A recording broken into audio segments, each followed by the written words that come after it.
Hey, hey, Cubs fans, and welcome to another edition of Cubs on Tap.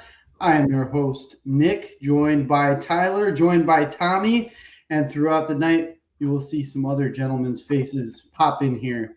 We are pumped to talk about Chicago Cubs baseball. It is time, gentlemen. There is no more waiting. The time has come. It is here.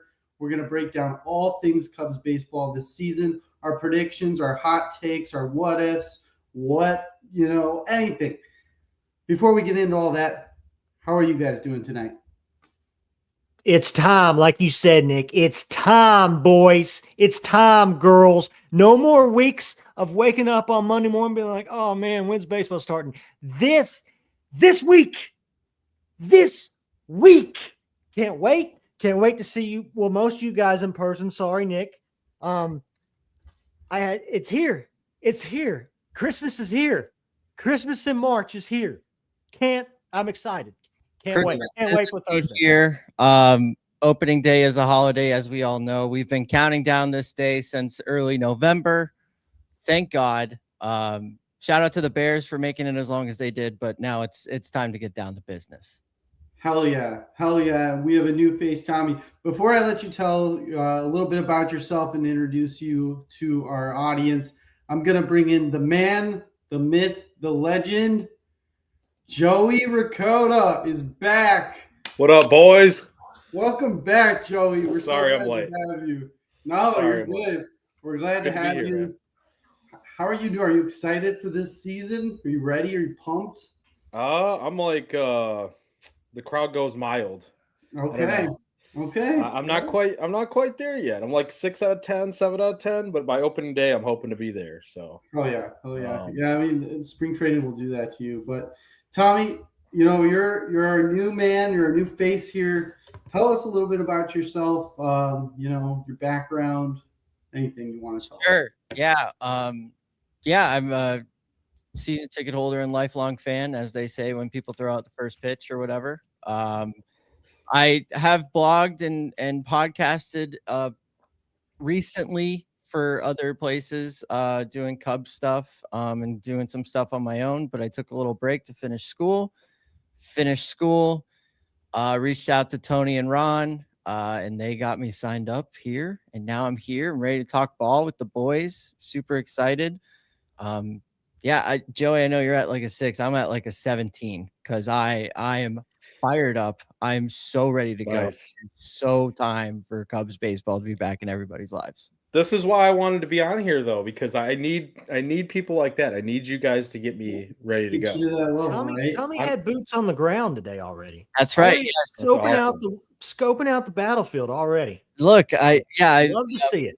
I am walking distance away from the federal landmark, so I take advantage of that fully. In the season, off the season, it doesn't matter. So, yeah, it looked good, looked ready. I did see some green when I took a lap. I saw some green on the field. Saw a lot of people out and about. It's time, boys. It is time. I see a 70-degree day on Thursday out of nowhere. I don't know. You tell me. Go. So I was looking at that. Is it supposed to rain too? Is that forecast? No, After. don't. Yeah, we're not Okay, even. I don't even want to don't hear even that. In just- to the Go baseball rain. gods. All right. You know what? Take Joey out. Bring him back in. I need a reset. Put me in timeout. No, but seriously though, like I'm always ready. I'm always excited for opening day. So I don't mean to sound like Debbie Downer over here. It's just like I feel like we got the little taste of the World Baseball Classic and everything. And for me, like that was enough to kind of I guess keep me held over and for the meantime. But like the Seiya Suzuki thing, man, I know we're gonna talk about all this stuff, but like that to me kind of put a little bit of a damper on what my mood probably would be right now normally. And I shouldn't be looking at it that way because we got depth, but yeah, I'm a little bit like frustrated, even though they're mauling people right now, like today's game, but it's spring training, so I mean, you know what Sure. I mean? It's kind of like whatever. I don't really look at the results there. Well, I feel you, man, because spring training, we've talked about this year in and year out that it's not fun. We don't like it. Most of us don't like it. You get a little taste of baseball, you get a little taste of your team, but guys might be working on something. You don't really get the full picture of the team that you live and die by, so it's hard.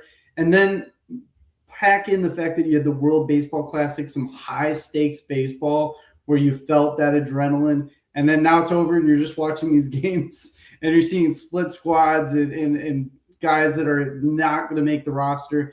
It can damper things a little bit, and for sure injuries damper things, but it's good to bring both perspectives into everything, where you got a 17 and you got a 6 out of 10. And for me, I'm like a 7 out of 10 because I'm a little salty because I had taken these days off and things just didn't work out, where I have some pretty important meetings I have to go to, so I don't get to be there in person. But everyone has their own energy and excitement level. But I think after we do this episode, we'll all be at least a 10. That is my hope. I believe that is going to happen. And I want to just dive into your guys' thoughts. Last year ended off on a pretty sour note. Losing Game 5 in Milwaukee. It's something that I believe will carry a lot of weight throughout the year. But now is a new year. It's a new time. I want to hear the 2026 overview from you guys. I'm going to start here with Tyler. I'm excited about the clubhouse chemistry addition we've got in Alex Bregman. And I'm excited to see just 1 through 9 with his presence in this lineup with what they did last year. It's balanced with average and power and speed and everything like that. The rotation, we don't have that number one surefire ace, but we've got a lot of guys that if they can hold their end of the bargain, bullpen as well. Overall, man, I'm excited to see just how much better this team can do than last year. And that's saying a lot because last year, record-wise, was great. Like you said, Nick, it ended on a sour note. But with just the addition of Bregman and Edward Cabrera and the experience that Danny P got this offseason in the World Baseball Classic, maybe that carries over. I'm just excited with the balance, not only in the lineup, but just on the team. Oh, yeah. That's awesome. That is great to hear. Honestly, I am too. And Bregman's a big thing that I'm excited for. And especially, like you said, the chemistry. Because we had Kyle Tucker, which was a big bat, and Alex Bregman is a big bat too. But you get a big personality in Bregman, where you really didn't get that in Kyle Tucker. But you get a winner. You get a captain. You exactly. get a captain already added to this team. You can say, oh, well, he's never played in Chicago. Yeah, but everybody knows the presence of Alex Bregman. Everybody knows his offseason. He spends a lot of the offseason with so many different players on different teams in his quote unquote camp. His YouTube channel, like he's built a facility for players to come in, and he's just so focused on everybody getting better. And he's going to carry, I know he already has. He's going to carry that over into this clubhouse for the next several years. Hell yeah. Hell yeah. And we got some comments already flowing here. Obvious shirts. Where's the red bill, though? Cubs on tap. Let's go. Underneath. I see you, Tommy. Guys. Stone Cold Seiya Suzuki. Hell yeah. The more we buy these shirts, the quicker he heals. So we're going to obviousshirts.com. On Tap Sports. Use that code. 10% off. Oh, yeah. The more we buy Seiya shirts, the happier we're going to be long term. So faster he's going to heal. Yeah. So go buy Obvious Shirts, like the stream, subscribe to the channel, like and retweet the tweets and the Instagrams and stuff. Let's get the vibes as high as possible tonight. Oh yeah. Hell yeah. I love it. And to increase the vibes here, gentlemen, we have 2 more lovely faces joining us. We have Mr. Ron Luce and Bobby Foster. Yo. What's up, gentlemen? What's up? Here. This is like that scene. This is that scene from Avengers Endgame where like you got the circle going and Ron and Bobby have just walked out of the circle. I feel like this is I feel like we got a little bit of a wrestling Royal Rumble situation happening too. Oh, Yeah. Stone Cold shirts and the people just coming out of nowhere. Right. It's a gauntlet match. Let's go, Cubbies. Can't wait for Thursday. I think everyone can't wait for Thursday. It's been a long time coming, and thank you for the sub. We appreciate it. Ron, how are you doing, man? I'm good, man. I'll tell you what, I've been living in a world of football and hockey for the frozen months of the Chicagoland area, and I'll tell you what, I'm a little sick of the tundra. I'm ready for 60 degrees on opening day. I'm going to be wearing shorts to Wrigley. 70. I'm ready. It's going to be like it's the middle of July. Beers are going to be flowing. Vibes are going to be immaculate. And I can't promise that the day is going to be fully remembered, but that's an absolute thing of beauty, guys. I am Better if it's not. so excited for what's to come this week. Oh yeah, and Bobby, how are you doing, man? Are you excited for Thursday? Well, it's another day in paradise, especially with the Cubs right around the corner. I don't think I've been this excited for a season probably since 2016, after all the highs that came with 2015. Similar to last year's playoffs, they have unfinished business. They're going to have a bunch of new guys to gel with, and also some young up-and-comers like Ballesteros. So that's one thing that I would look forward to. Awesome. That's great. Yeah, no, we're all very excited. And just moving back to our 2026 predictions here, gentlemen, I'm going to go over to Mr. Joey. What do you predict? What's your overview of how this season is going to play out? Your highs, your lows. Give it to us. I don't know, man. I don't want to jump too far ahead because I feel like if I give you my overview, then I'm going to give away the rest of what we have cooking. So, I mean, generally, yeah, I'm excited for what they can do, kind of like what Tyler was saying too, and a lot of the guys already said. I mean, it's like I do think they can build upon last year, and I do think that Bregman's going to add that extra layer, that veteran, clubhouse presence that he's already added so far this spring. But I think that's going to go a long ways with guys like PCA and Bush is still young. He's not even quite a veteran. So I mean, he played like a veteran last year, but that's not, he's still not quite there. So, I mean, a lot of these guys, Shaw, it'll be interesting to see how they juggle things, especially when Saya gets back. And I'm just really hoping that thing isn't going to linger too far into the season and he can get back healthy and just play. Yeah, I'm not going to give too much away. I don't know how the season's going to shape up, but there's a lot there that I'm excited for.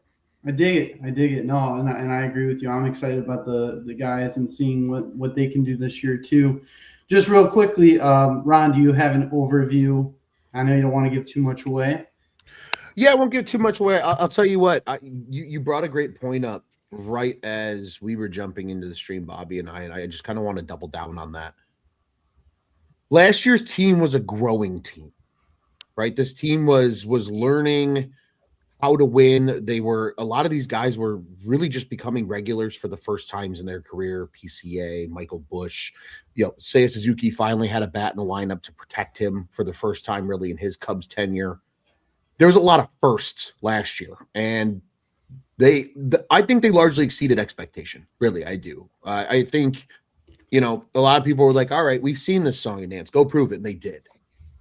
Now this year, I think you have a different vibe with this team. I think there's more experience, not only in the guys that are already in the room, but I think what Bregman brings to the table is so invaluable to this lineup because these guys are going to grow learning from a guy who's done it at the highest level.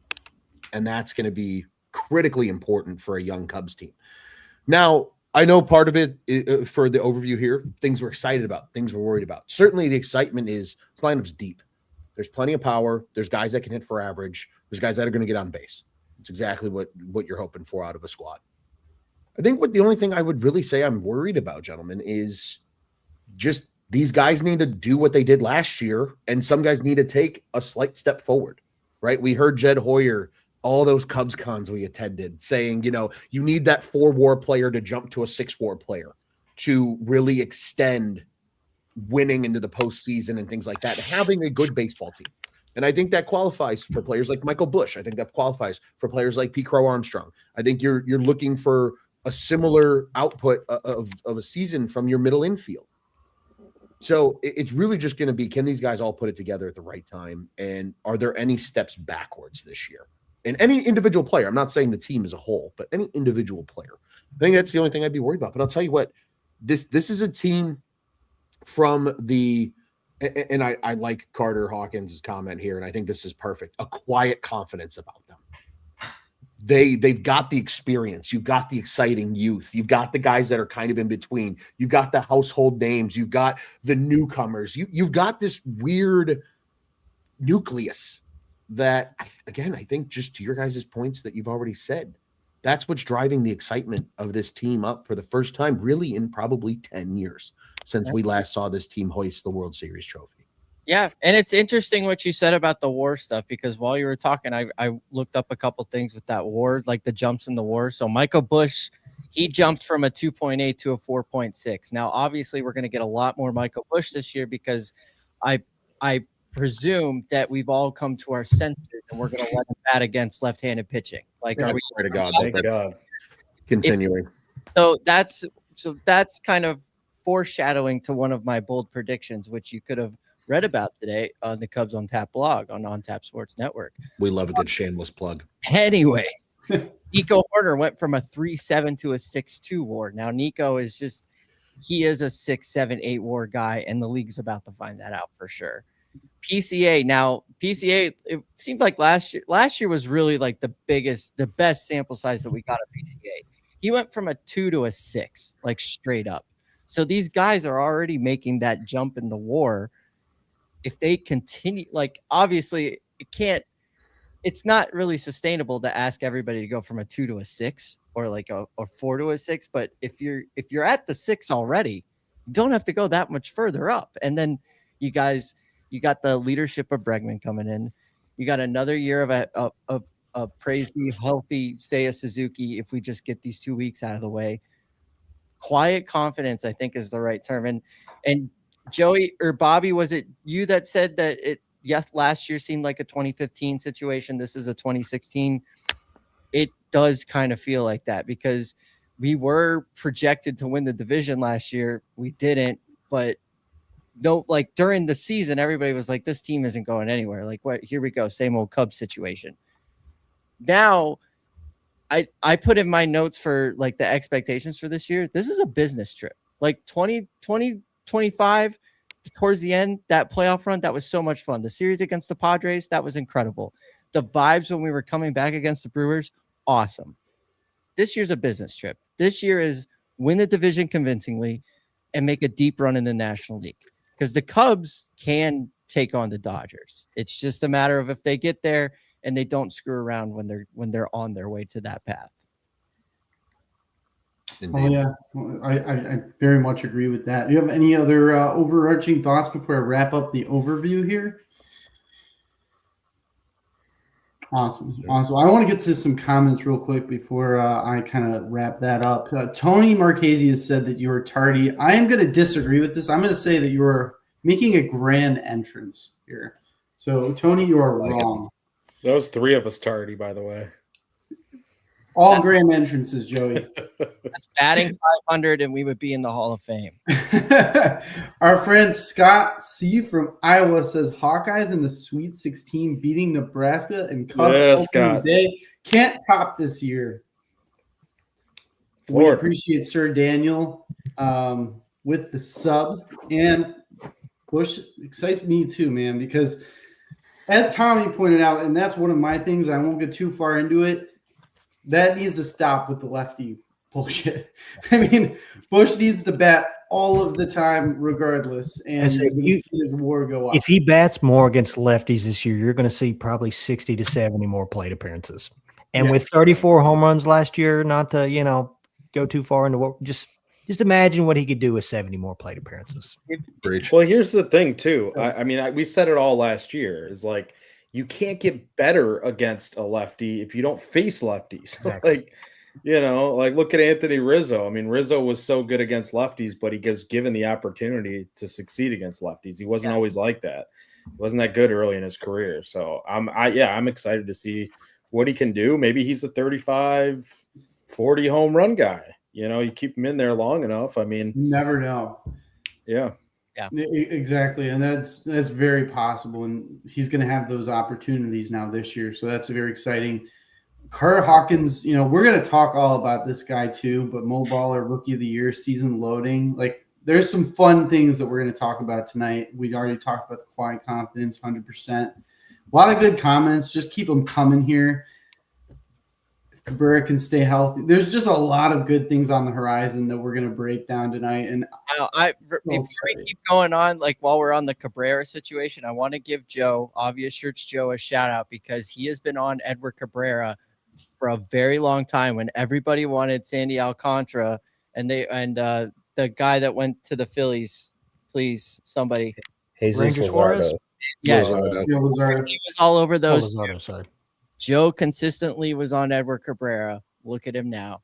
Hashtag right.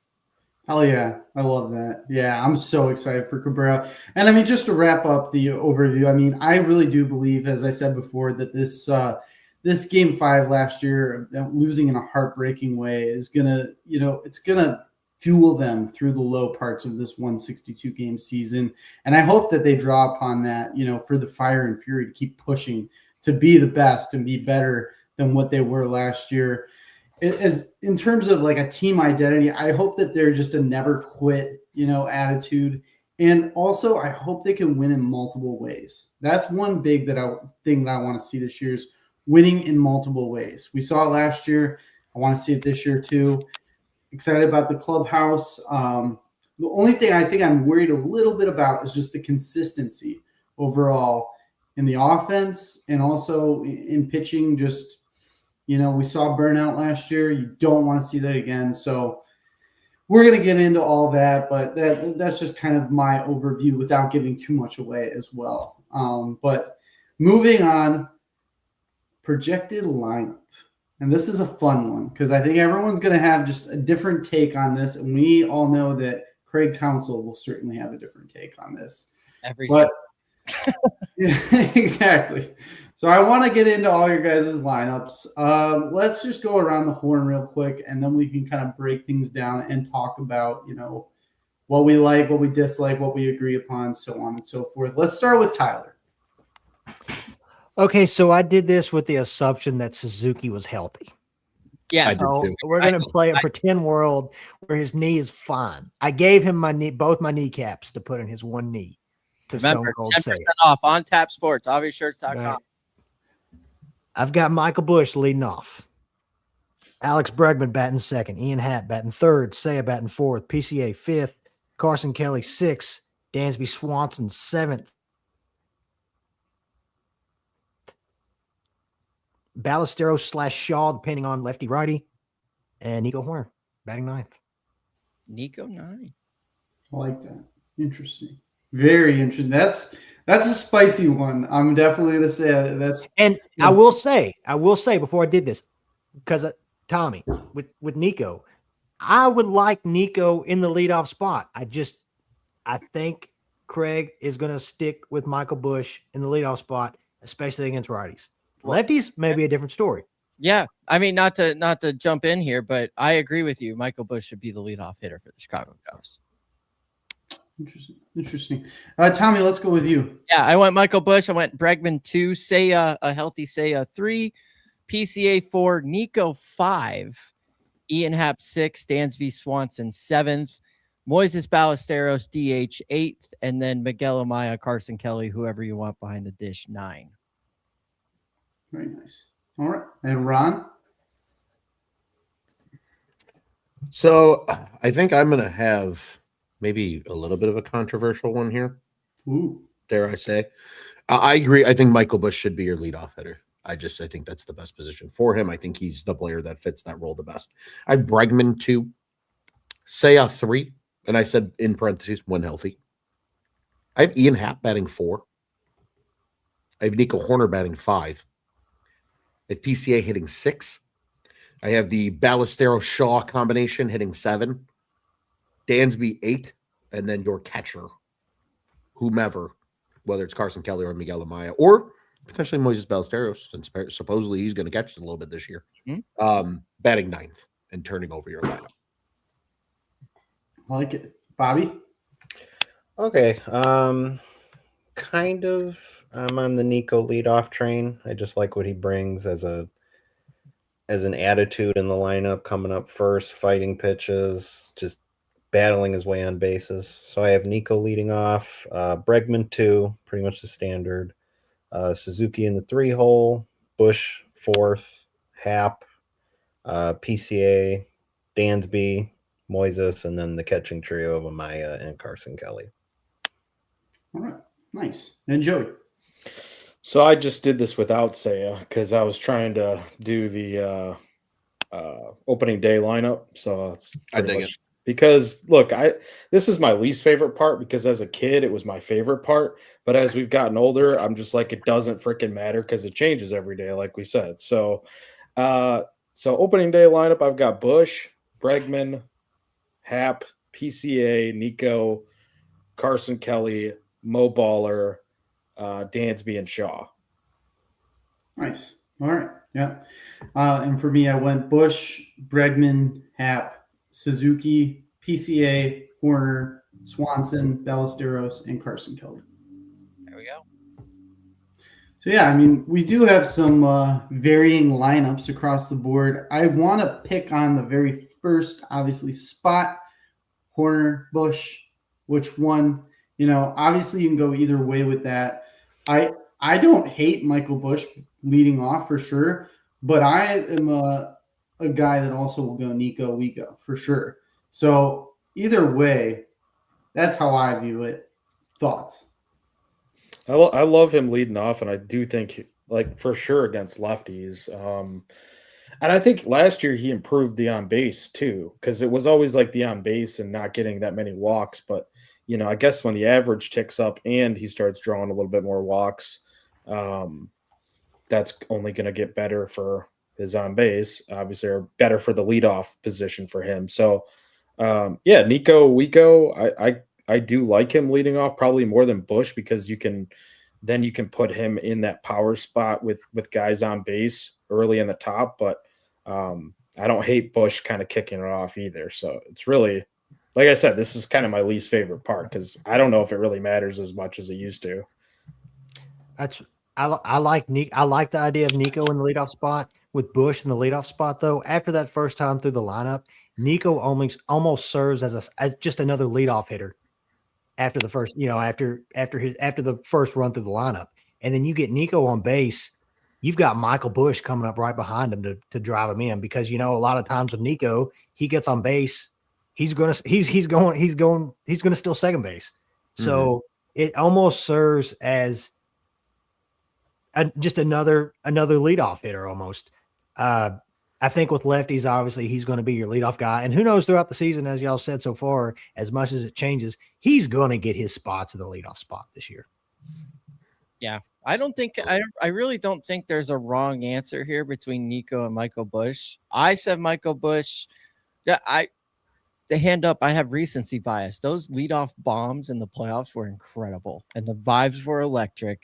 And I was looking up his stats as a leadoff guy. He's had 55 times where he was the leadoff guy. He has 16 home runs.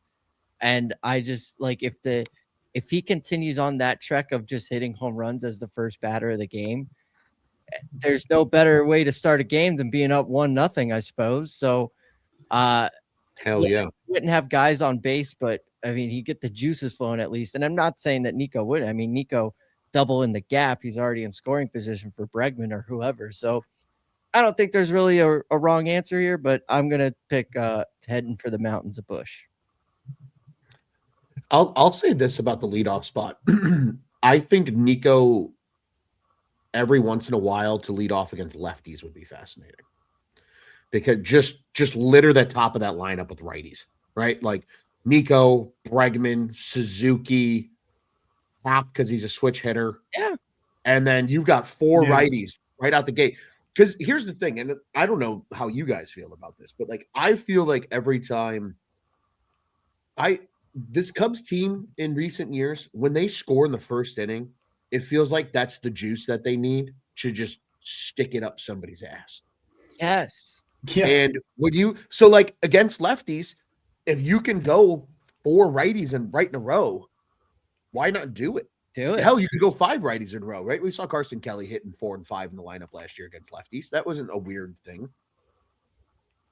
I think it's gonna be just fascinating, truthfully, to see what happens and put Nico up there against lefties. And then I agree though. I think Michael Busch and the ability to, see 4 pitches and it's a 1-0 game is, especially in today's Major League Baseball, like that's just undeniable. And he's also a guy though that's gonna get on base, right? I mean, he's gonna have opportunities to be that run scorer. He's a complete enough player where you're not losing anything with him being up there. This isn't the Kyle Schwarber years where, you could say, oh, well, he was not the best runner. So yeah, he gets on base, but then you're relying on extra base hits behind him to probably drive him in. Whereas Busch is a good enough athlete where you got a double in the gap. He's probably scoring from first. Yeah, he doesn't steal a lot of bags, but he's very sneaky, versatile. Who he's kind of like in that sense? Chris Bryant was the same way. Like Chris Bryant didn't steal a lot of bags, but was an incredible base runner. Michael Busch is kind of the same way. I think we're gonna be a little surprised. I agree with you on that, Ron. He's smart as a base runner for sure. And so is Dansby. Dansby's very underrated as a base runner too, that way. Like we don't look at him as like a base stealer. He stole a career high last year, 20 bags. But I think we're gonna get more stolen bases from Busch too this year. Like that'd be sweet. I think that's something that's gonna happen. Him being in that leadoff spot and just trying to catch guys off guard because they don't look at him as a base stealer. Yeah, especially when you're in that leadoff spot, it gives you more liberty to steal a bag there. Like you said, they're not paying attention to you as much, especially just right out of the first part of the game. They just want to get outs is really what it comes down to. So that's a good point that he may be sneaky. My counterpoint to Busch leading off and having that power is the fact that Hoerner, he just gets on base. He really does. He just gets on base. That's what you want out of a leadoff guy. I know Michael Busch does too. The thing with the Cubs, and Ron kind of mentioned it there with scoring runs in the first inning, they really do well when they can string hits together and score runs. Oh, yeah. That's when they really put the pedal to the metal. So I agree with you, Tommy. I don't think there's a right or a wrong answer here. I just think that it's going to be interesting to see what Craig Counsell does with that spot throughout the year. And I definitely think the splits are going to matter with that for sure. I'm about to put a poll on our Twitter asking people who they think should be the leadoff guy. So go on our Twitter and vote. Let's get an answer. I'm going to set the timer. Yeah. I'm going to set the timer. Going to set the timer for 30 minutes. So we're going to get results at the end of this thing. Hey, speaking of stolen bases too, the Cubs have potential to have 1 to 2 players lead the league in stolen bases. Last year, people forget, the National League leader in stolen bases was Juan Soto with 38. Crazy. That is crazy. I did not know that. And he wasn't even Nico, PCA, both for sure have potential to go 40 plus. Yeah. Oh, PCA. Yeah. I think PCA will do 40 this year for sure. If all goes well and he gets on base. That's what it comes down to. I think that's where he ran into issues last year was he had a couple rough stretches where he wasn't even getting on base to steal the base. So yeah, that's a good point there, Tyler. I'm going to be really interested to see how much they run this year, how aggressive they're going to be, because that's another way that they killed teams last year at certain times, not always. It was just another tool that they had to beat you, and that was fun to watch. All right, the poll is live on our Twitter, so at Cubbies on Tap, go and vote. Who should be? I'm voting right now. Go put it. We didn't get to see Matt Shaw on base as much last year because he slumped so much early, too. So I could see that being a guy for sure that we see a lot more steals from. Yeah. Oh yeah, yeah, that's true. If he gets the playing time, I guess that's kind of the shuffling chess match that council's going to have to go through on a daily, weekly basis. Well, yeah, I mean, you bring up a good point there, Joey, about depth pieces on the bench and how that's going to look. And we didn't really even discuss that off air, but what kind of pieces do you think right off the bat Council's going to use as depth, as kind of guys that will fill in? I think, Shaw will be one of them. Conforto. Yeah, I was going to say, I have a sneaky suspicion we're going to see more of Michael Conforto than we realize right now. There's one every year, man. There was Miles Mastrobuoni. There was. You say that name, Mike Talkman. Yeah, there was Mike Talkman. Hey, Talkman was solid, man. Don't let him Talkman. Hey, Miles Mastrobuoni Johnson. and Mike Talkman.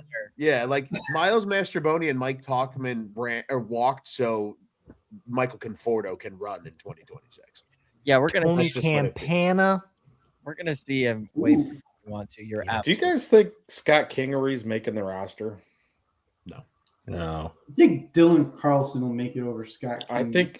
I think he's making it probably too, but for some reason, Roster Resource thinks that Scott Kingery's making the opening day roster. And I thought that was crazy, but yeah, if he makes the roster, put my 17 down to a 13. Oh, but he's not playing really that much. I mean, it's gonna be Shaw that's getting most of the. Yeah, I would think. Yeah, why need him? I will say though, Carter Hawkins is right here though. He says the bench is so much better this year. Like they're just a deeper team. Yeah, because of I think this is what was so important that this team missed last year and in years past, where you didn't have these young guys that were able to come off the bench. Like Matt Shaw is going to be a bench player now because of Alex Bregman. That's a great problem to have. Yeah. Mo Baller might be considered a bench player because of how many games he gets, and this is another guy. Kevin Alcantara is another name that we got to keep an eye on too, that we might see quite a bit of this year as well. So it's going to be fascinating to ultimately see like how much this bench is utilized. And I think there's a world though, if they see enough injuries where like Scott Kingery provides value, if for no other reason than, knock on every piece of wood you can freaking find. But like somebody in that middle infield goes down, he's at least a surefire glove on the middle infield, right? Yeah. I really hope. I'm glad you mentioned that Kevin Alcantara's name and throwing around in here too, because I really hope that he's a guy that's on the opening day roster and just because what it sounds like when you say Dylan Carlson and Michael Conforto and then Scott Kingery and Matt Shaw, like that bundle of names. I'm not putting Shaw in the same category, but like that group of names, it's like where does Alcantara fit in? Because he's another outfielder, and I would much rather him make the roster over a guy like Dylan Carlson. I mean, not saying anything bad about Carlson, but he's really not shown anything. Like I know he's a former first rounder, but even his like Savant page is like his metrics don't look good. So it's like, I mean, maybe that's what he needed. He needed a new atmosphere and different coaching. But I like your two lefty bench guys in Conforto and Carlson's a switch hitter, but you get my point. Like Alcantara kills lefties. Like that's what he was good at in the minors. So I'm hoping, man. I really think that he could still be really good. He's just got the body of just the perfect baseball athlete too. And he's one of those guys too that every time the Cubs bring him up and then he gets eventually sent down, it's like you feel wrong. Like you should probably be a big league player by now. But we keep having to send you back. So I'm with you. I'm rooting for him. I think we also forget how young Kevin Alcantara still is, though. Yeah, he's like 23. Yeah, he didn't get because much time in the majors. he was 18 when they acquired him. Right, yeah. So like everybody's just had him in their mind because he's been a top prospect for so long. Yeah. Excuse me. Ron, is he your new? Who was the outfield just a few years ago? Oh, okay. Rafael Ortega? No. He was a righty. Played a little bit of center, I think. Maybe a little left. This could be. Oh, we were all over this guy, and then he got hurt at the end. Like Clint Frazier? No. Velasquez? Oh, Nelly V. Let Nelly V swim. Nelly V. Damn, I miss Nelly V. I know he never. Was it Ben something? Ben, oh my gosh. Wait, what year was this? Oh, Brennan Davis. Brennan Davis. Brennan Davis. Yeah. He got Yeah. a So, you know Thank what? you. I don't think he's in the same bucket because he hasn't I had that agree. type of injury history, and I think also No, I'm like, saying minus Brennan Davis because with the excitement that Brennan Davis brought before his injuries. And I think he got hurt again where in Seattle. He was like on a trajectory of being like Mhm. he's gonna be the star of their AAA team Mhm. and all up, but I think he got hurt again, which stinks. you The can't poor catch a guy break. cannot stay healthy, Yeah. man. That is genuinely heartbreaking. It That's is. so It heartbreaking. is. I I don't think think though it's a that little like different. yeah. Go ahead. No, Joey, I think you were spot on though in the saying that I think it's a little different, not only just because of the injuries, but just Alcantara wasn't the guy at the top of the prospect pool like Davis was, where he's kind of one of the guys, right? He's kind of in that same bucket as from years past, as Scott had noted here, Owen Casey. You know, he's in that same bucket as Matt Shaw. He's in that same bucket as, some of these other guys that we've seen as this, this team continues to rise. Because, yeah, to your point, Carter Hawkins, Davis was the number 19 prospect in all of baseball once upon a time. Oh, So, yeah. Alcantara's a little different because I don't think he's peaked much higher than probably the 50s or 60s right now, I think, in the top 100. But again, he's so young. Like, it's just no. and I think he's still young enough where the front office feels like, hey, if you're not getting everyday at bats up here, go play in Iowa so you can do that because That's you're only fair. 23. That's fair, but like, man, if you don't see this as an opportunity, while say as for example, you know Sure. what I mean? Yeah. Like that's a prime opportunity to say, hey, you know what? We're gonna put you in right field. We're gonna DH, but why don't we DH Matt Shaw for a little bit? Or especially against lefties, right? Especially Sure. against lefties. Or you DH Bregman, put Shaw at third, or however you want to coordinate that or orchestrate it. But I think I also think the opportunity, he hasn't quite gotten the opportunity. It's not like we're dealing with a bust type situation because we just haven't seen it. I mean, it's like it's like it'd be one thing if he was up and down, but the reason why he's down or ever going up and down is because they just have so much depth, and that's the makings of a good team. I mean, that's one of the things we keep talking about is the depth. I mean, it's a good problem to have. It's a great problem to have. Yeah. So I will say, Joey, to your point too, really quick, just to pop in, and then I'll shut my mouth. There's another tangible example in Chicago where this happened. Ryan Green wasn't supposed to make the Chicago Blackhawks roster this season. He was supposed to be in Rockford, and Landon Slaggert of all people gets hurt, and they're like, "All right, Ryan Green, you're going to get a chance to be on our opening night roster." And he played himself onto Connor Bedard's left wing, and he hasn't touched the minors. So to your point about Kevin Alcantara, like if you get an opportunity to get in the lineup in right field at all while Suzuki's on the IL to begin the season, force them to keep you on the roster. That is the best case situation if you're the fourth outfielder and they have to rotate you in every other day. That would be just a fantastic problem to have. And while I'm looking it up, I don't know how high Kevin Alcantara was on the top 100 list. As of right now, he is not on the top 100. He's number 4 ranked for the Cubs in the system right now. So still highly regarded for the Cubs, and I know he might not have that top 100 juice to him right now, but like we said, he hasn't really been given the opportunity to do it. Mm-hmm. If he's got an opportunity right now, buddy, how would that be?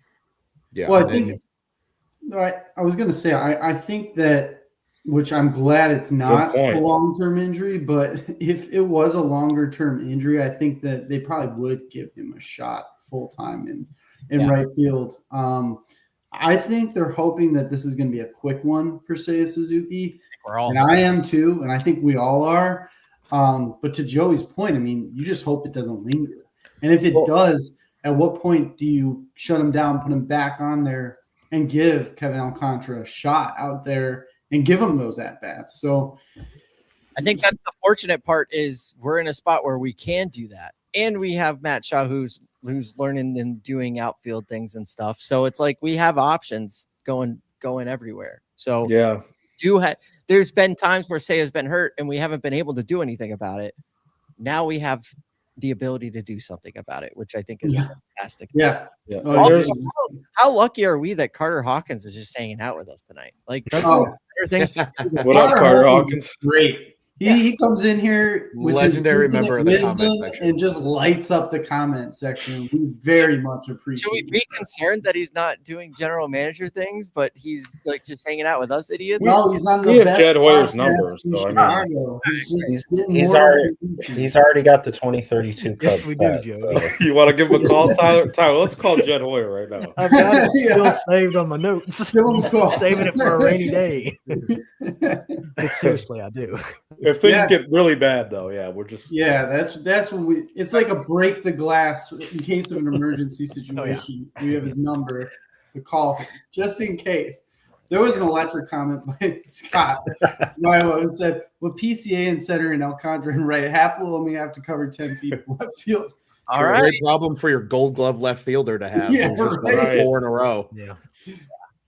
Jeez. That's just Also, we have about 18 minutes left on the poll of the leadoff hitter.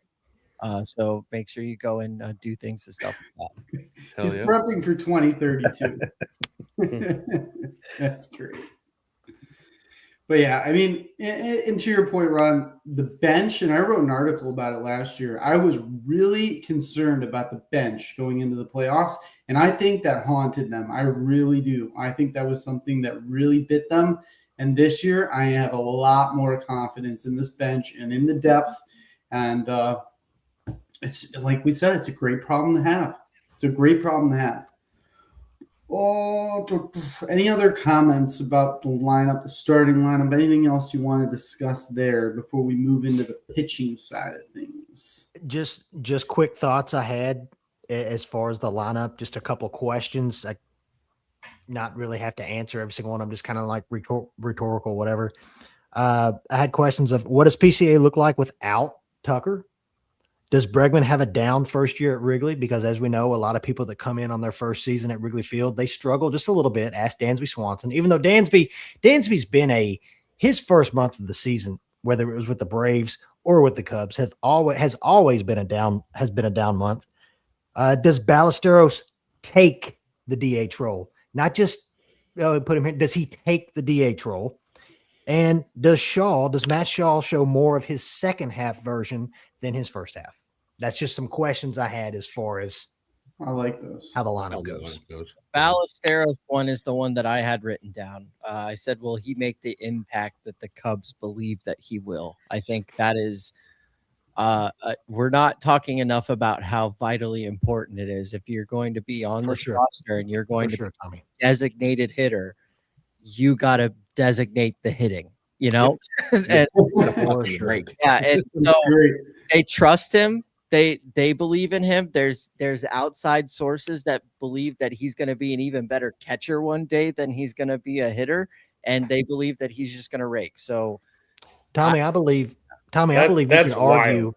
I believe you could argue. Last year we had this question as far as who's the guy. Last year for a lot of people it was PCA, like he's the guy that has to make an impact in this line. And I'm not saying Mo Baller is going to have an impact like PCA, right? I think you could argue that he's the guy that has to step up in this lineup too. If you're going to be that young and you're going to be the designated hitter for the Chicago Cubs, it's got to happen. And we can't wait for it. Like it's got to happen right now. And he had a great spring, looked fantastic. He wasn't hitting the long ball as much, but he was hitting the ball very, very hard. And you know, this can't be a David Ross. No offense to David Ross, but this can't be a David Ross moment where he gives a player a month or two to quote unquote figure it out. Like you said, this year's a business trip. And yes, which we can't.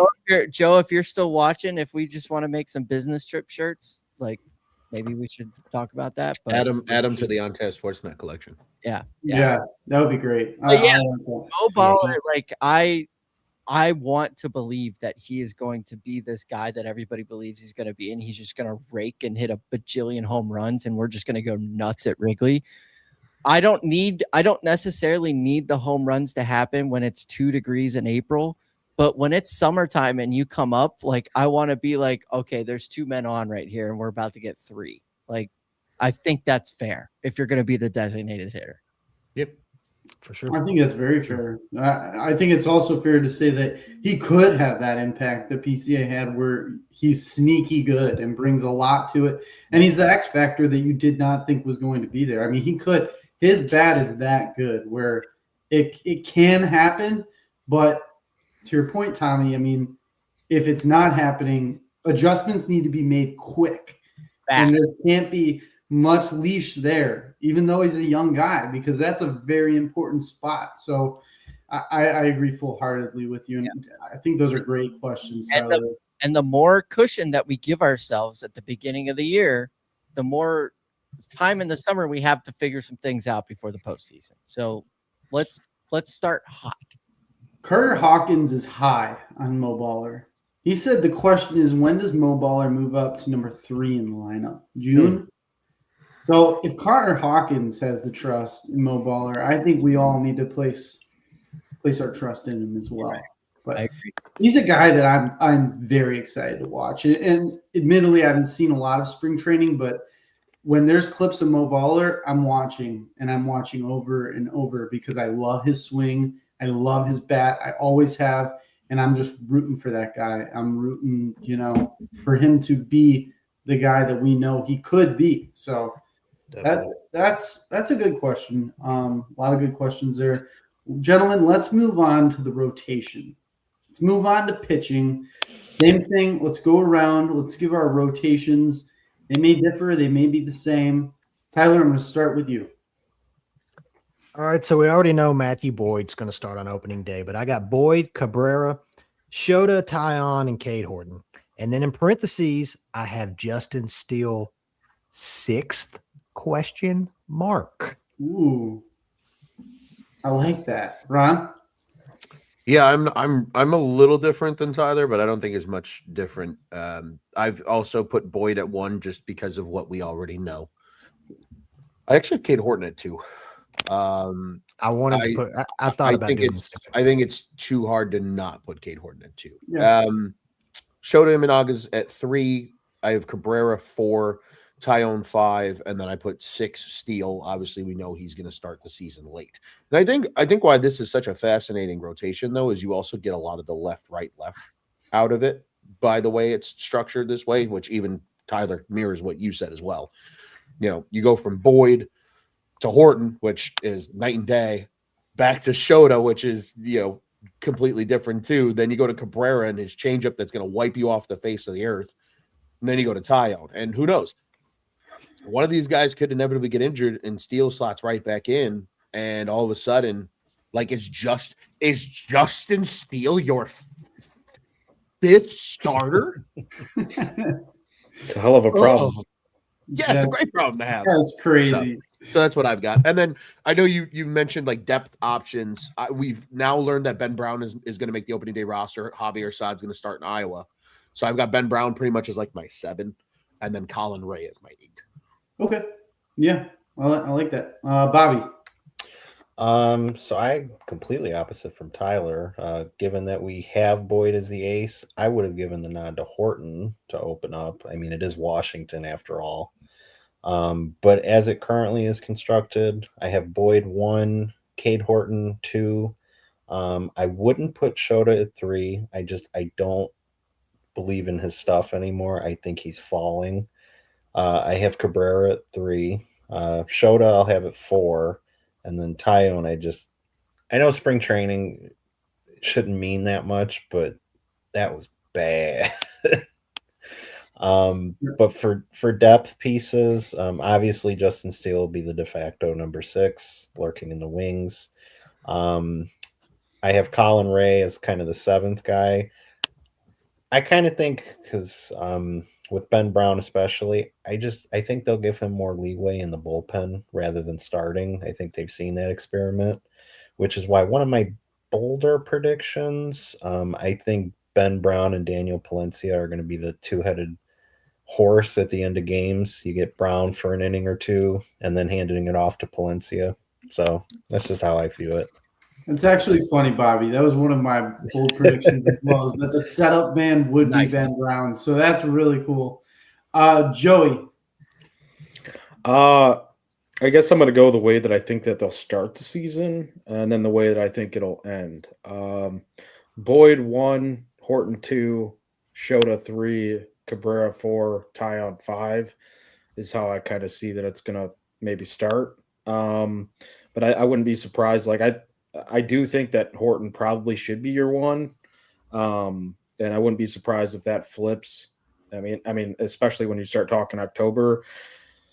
And Steele is really going to be your 1 by August, September when he gets back in the swing of things. And I think it's really going to be Steele, Horton, those 1-2s, obviously. Yeah, I think it's an above average rotation, but without Steele, I'm still like, man, you don't have enough for October. You know what I mean? You don't really have the guys that scare you. Like I like the Edward Cabrera addition. I do. I'm just not quite sure that he's going to be super great this first year. So, I mean, like, I think that's kind of like, yeah, Steele. I would go that 6-man rotation whenever he comes back if everyone's healthy, and kind of you give him the extra rest. You give guys like Boyd who have a lot of miles and injury issues and things like that. Shota was hurt a lot last year. Horton got hurt down the stretch. He's not used to a long stretched out type season. Like a lot of this is going to open it up and be able to get guys rest for later in the year. But yeah, definitely Assad would be my next in. Assad, Ray, and pick your choice after that. I mean, maybe we see Jackson Wiggins at some point. I think that would be kind of cool. But I don't see him making like as big of an impact as Horton did, obviously, last year, because I don't think we're going to really have as much of a need for the extra arm. Like we're if we get to like the 8th, 9th guy, and maybe he's just dominating in the minors enough to be like, yeah, just call him up. But if we kind of get to that point, I mean, that's going to kind of worry me a little bit. And not saying that, he's a top prospect for a reason, so wouldn't hate to see him. But yeah, they do have a lot of depth. I think that's another good thing. They have a lot of depth, but the high arms, I'm still like, man, we need Steele, we need Horton, and you need Cabrera to take that leap that you think that he can. Yeah. That's kind of where I'm at. Tommy, real quick before you share yours, I want to just pop up a couple of these. Scott asked kind of the over-under 165 innings for Horton. Under. I think we probably all agree on under, and I think Juice brings up a good point here. He says, loves the optimism on Horton. I think they handle him with kid gloves more than we think. He's never pitched more than 120 innings in a season. He's hovered around 40 innings on average since 2019. So that'd be something interesting. And then 6-man rotation tough, that limits you to 7 pen guys. As just a general note here from our good friend Carter Hawkins. So some interesting notes. But to consider. Here's the other thing to consider though when we talk about this is, yes, you're right that limits your pen guys to not as many pen guys. But when you have Colin Ray and then you have Javier Assad, you've got 2 guys that can go a little bit longer that if you need to, you can kind of stretch them out. Hey, send somebody Could throw Ben Brown in there too.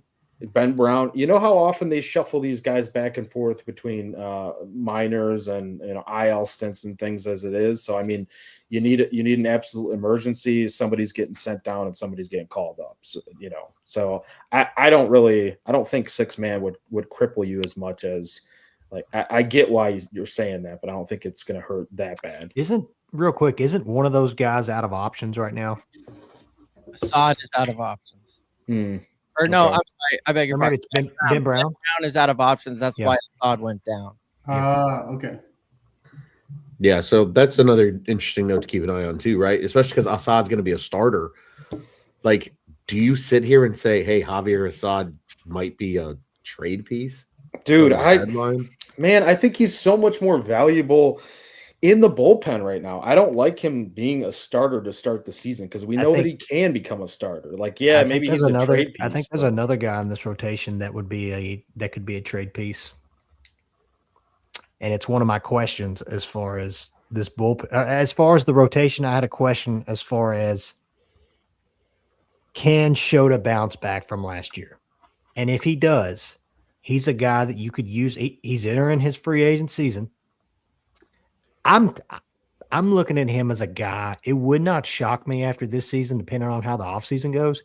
It would not surprise me to see him back in Japan next year. I also think he's a guy, though, if he pitches pretty well, I know he's a guy that if he's throwing like he did his rookie year, great. Even though we could argue even in his rookie year, there was moments where he got a little lucky thanks to Wrigley Field. Yeah. But let's say he is throwing well. Maybe he's a guy that you dance around in a trade piece with somebody else as well for another qualified arm, an arm with a lot more experience. Because it's hard to me. It's and I love Shota Imanaga. I love screaming his name in the bleachers when he is him with a capital H. But back to the beginning of this episode with last season leaving a bad taste in our mouths. Probably the baddest taste out of all the taste in my mouth last year was the fact that, and I don't blame Craig Counsell, was the fact that you had a starting pitcher available in that elimination game in Shota. And even then he's just like, no, I'm not doing it. And so he's a guy that I'm really hoping that he can bounce back, either A, for this rotation's sake, or B, you bounce him around with in a trade package. That's fascinating. Yeah, that's I like that a lot. Yeah, I could see it 100%. I think we've talked about it before because Shota, if he does well out of the gate, and you don't think he's going to do well come second half when the weather gets a little bit warmer, why not? Why not do that? So I don't think that's crazy. And I know, look at Matthew Boyd last year. Matthew Boyd, we were talking about Cade Horton maybe being babied. No, I don't want to say babied, but handled like a young starter probably should. The questions with Justin Steele, how many innings he's going to get back this season. My mind's gone blank. Oh, Matthew Boyd. Yeah, Matthew Boyd made the most starts, through the most innings, I want to say, ever in his career last year. Or pretty close. I know the season before, he only made I don't think it was even 8 appearances with Cleveland. So he's a guy that I'm not saying that he's going to be awful this year, but it would not surprise me to see him maybe just be a notch not as good as last year. Yeah. Not saying that he's going to have a bad season. Not saying that at all. Does he make is he an all-star in 2026? I don't know. It'll be interesting to see with him as well, coming off a season in which he threw as much as he did. Yeah. Just really quick for you, Tyler, to back up some numbers for you. 31 starts, 107 innings from Matthew Boyd. Those were second bests in his career outside of that one electric year he had in Detroit in 2019. Detroit, yeah, I was about where to say he made 32 starts and had 185 innings. So wasn't far off his career highs. But what year was that? Probably 2019 or 2019? 2019. Yeah, I think it was that 2019 season he was electric in 2019. I got a Who Wants to Be a Millionaire phone a friend here from our good friend Juice. He said Ben Brown does have options left, and I looked it up, and it looks like he does have one option left. So one option. Yeah. If Fangraphs is correct. Shout out Juice. So, but anyways, no. Yeah, shout out Juice for sure. And I think that is something that you definitely have to think about when you're looking at like Boyd for sure and all these guys. Like, can you pitch to the level that, that's a career, that's an outlier year last year. And it might be an outlier year come to find out for Shota, but I'm worried about him in the sense where, like, is his, not only with the injury stuff, but like, is his confidence shook?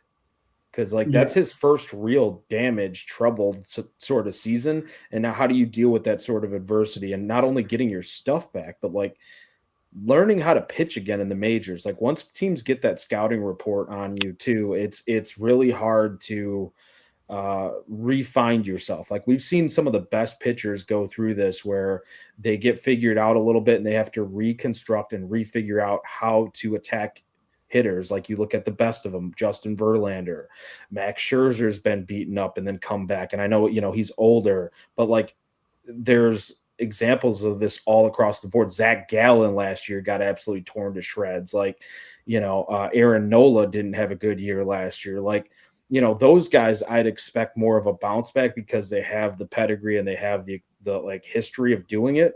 But I don't, like with Shota, not saying you can't, but yeah, guys, I'm a little bit worried about like if he will, for sure.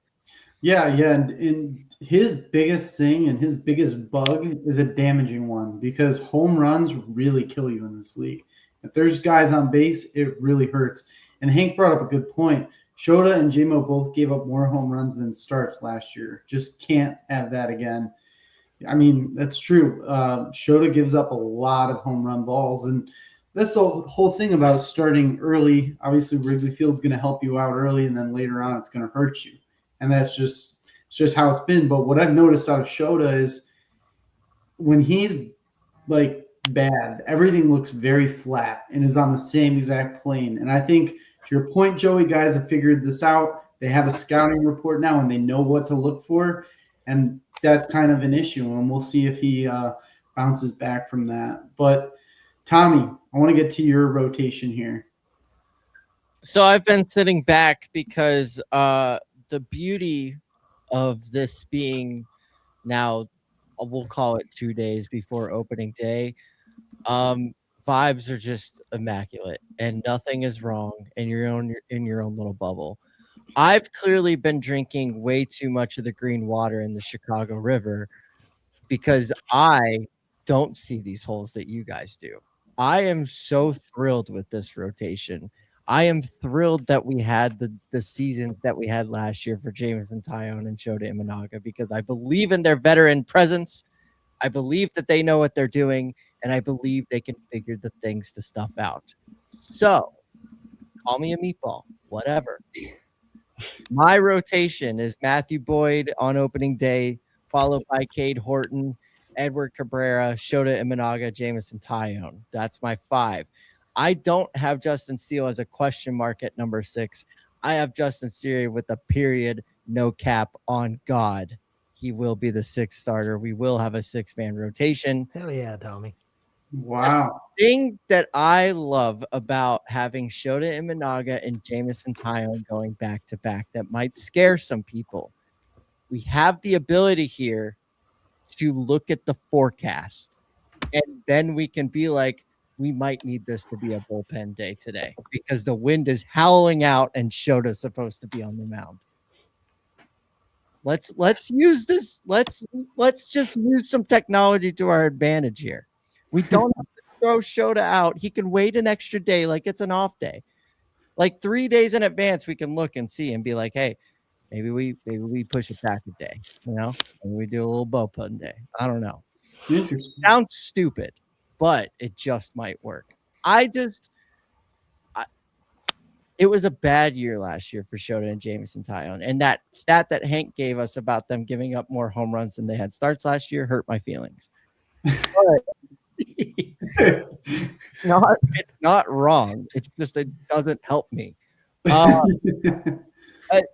Yeah, I believe in Edward Cabrera just bolstering this rotation. I believe that we're going to get a lot more out of Cade Horton than we have before. I realize that we may be pushed against the limits of what he's able to do, and we do have to take care of this young arm while we have him. So I could see him maybe missing a start here and there to prep for a playoff push, but that's why we have this depth.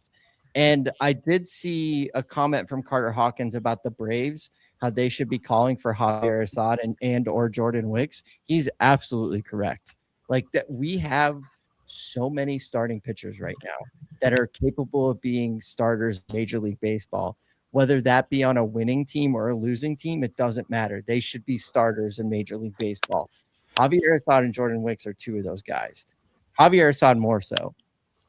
Yeah, I was gonna say Wicks is kind of unproven still yet. But Braves already have injuries. Injuries are coming, boys. Somebody's gonna get hurt. The thing with the Cubs is if it does happen to us, and let's knock on all the wood that it doesn't, we're gonna be ready for it should we need it. But if we get to a point where we realize we got a thing going here and we could get some more oomph with this stuff that we have, then that's when the trades come in. So in conclusion, I love our rotation right now. I'm fine with starting the season the way it is. I love Matthew Boyd getting the nod on opening day. I think he deserves it. I think it's a ceremonial thing, but I think he deserves it. He was an all-star last year. And Cade Horton is going to get his chances early. I'm just so excited for Edward Cabrera's first start at Wrigley. He's going to give us – you remember the vibes that we got when Marcus Stroman came? I think we're going to get some of those vibes. And that was just – but now the difference is we're going to have a good team to give Edward Cabrera as opposed to what we gave to Marcus Stroman. So I'm excited.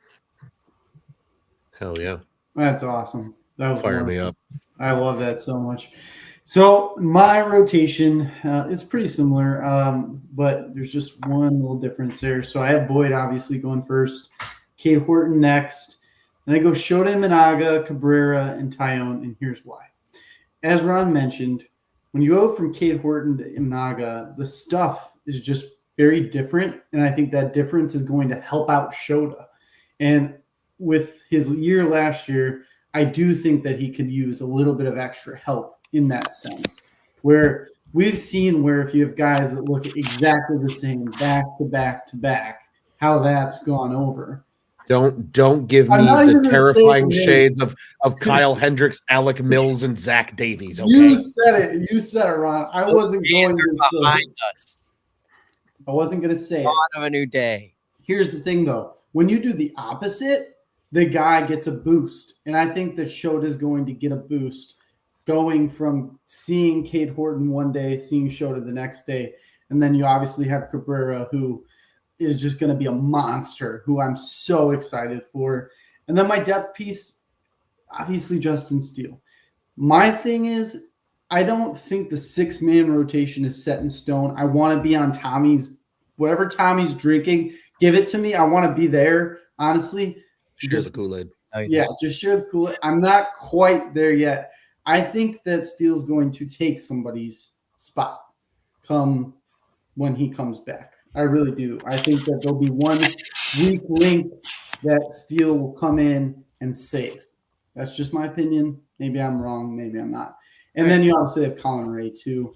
But a couple of you brought up a really good point, and I hate to dampen your parade, Tommy. I really do. But a lot of guys had career years. A lot of guys pitched better than the back of their baseball cards. I really hope that and there was burnout too. I really hope that things go different this year with this rotation. My confidence level in the rotation is about a 7.5 out of 10 right now. I'm not exactly where Tommy is. I'm not low on the rotation. That's not bad though. That's higher than me. Good place to be. I just have reservations. So, that's my take on it. That's higher than me, Nick. I'm at a 6 out of 10. So that's not bad. I could be down to a 5 by Monday, like these vibes are gonna ebb and flow on a day to day, I'm as meatball as it gets, brother. Like we're gonna ride the wave. That's great. Any final thoughts on the rotation, boys? Anything Horton, Steele, healthy. One of the other 4 guys stepping up, and let's go win deep. That's what we need. I think the main thing is going to be how many innings they let Horton go. I think that's just going to be what shapes everything. Yeah. I think you just need him I think you need him going deep and healthy in the final month plus of the season. That's really what we need. An interesting comment from Kurt Hawkins. Cubs could have the 4th best rotation in the division and still win it. That'd be Which great. brings up my point of winning in multiple ways. I really think that that's your key. Is if you can win in multiple ways, you'll be in good shape. Because if those woes do happen to this rotation, you have a backup plan. So if you can go into a game knowing that like you're projected to get 4 or 5 runs a game, I'll feel pretty good. Exactly. We saw it a lot last year where the offense would pick up the pitching. Sometimes the pitching would pick up the offense. It was a nice little flow that they had, and I definitely want to see more of it this year. So that's a good comment there. I have results to the poll if anybody's interested. I'm very interested. Thank you to everybody who voted. 56.5% Nico Horner is your leadoff batter. Wow. 39.1% voted for Michael Busch, and then 4% voted for other. We have one comment from Scott C. from Iowa who really wants PCA to be the opening day Oh, Scott, that's spicy. off hitter. So thank you to everybody for participating. We can always rely on Scott for a good hot take. No, you Yeah, can't. I mean, don't he's- listen to Scott. Scott don't know what he's talking about. Hey man, he's riding high with Iowa right now. Just kidding. Oh, that's great. I'm just upset because Iowa beat Kentucky. I see Scott from Iowa, and Iowa beat Kentucky yesterday. So Well, I it's don't kind of sad. It's kind of quiet in our state right now. just know that That Michigan was Iowa State though. Scott doesn't care about that. We hate Iowa State. No, but I do think though if PCA's leading off, he can steal second and third pretty much regularly though. So that would be the one part It would be that's like- like it would that's be like fun. playing old school like 2K5, and like having like on that game in particular, I would play. Should I say this? Sometimes I would play as the White Sox just so I could get Scotty Pods on third base right quick for Jermaine Dye. Is that Oh, fair? That's interesting. completely fair. Just a safe space? Okay. Safe Let's space. do that with Juan Pierre. So Oh, Yeah. sure. Juan Pierre. That's a name. Love it.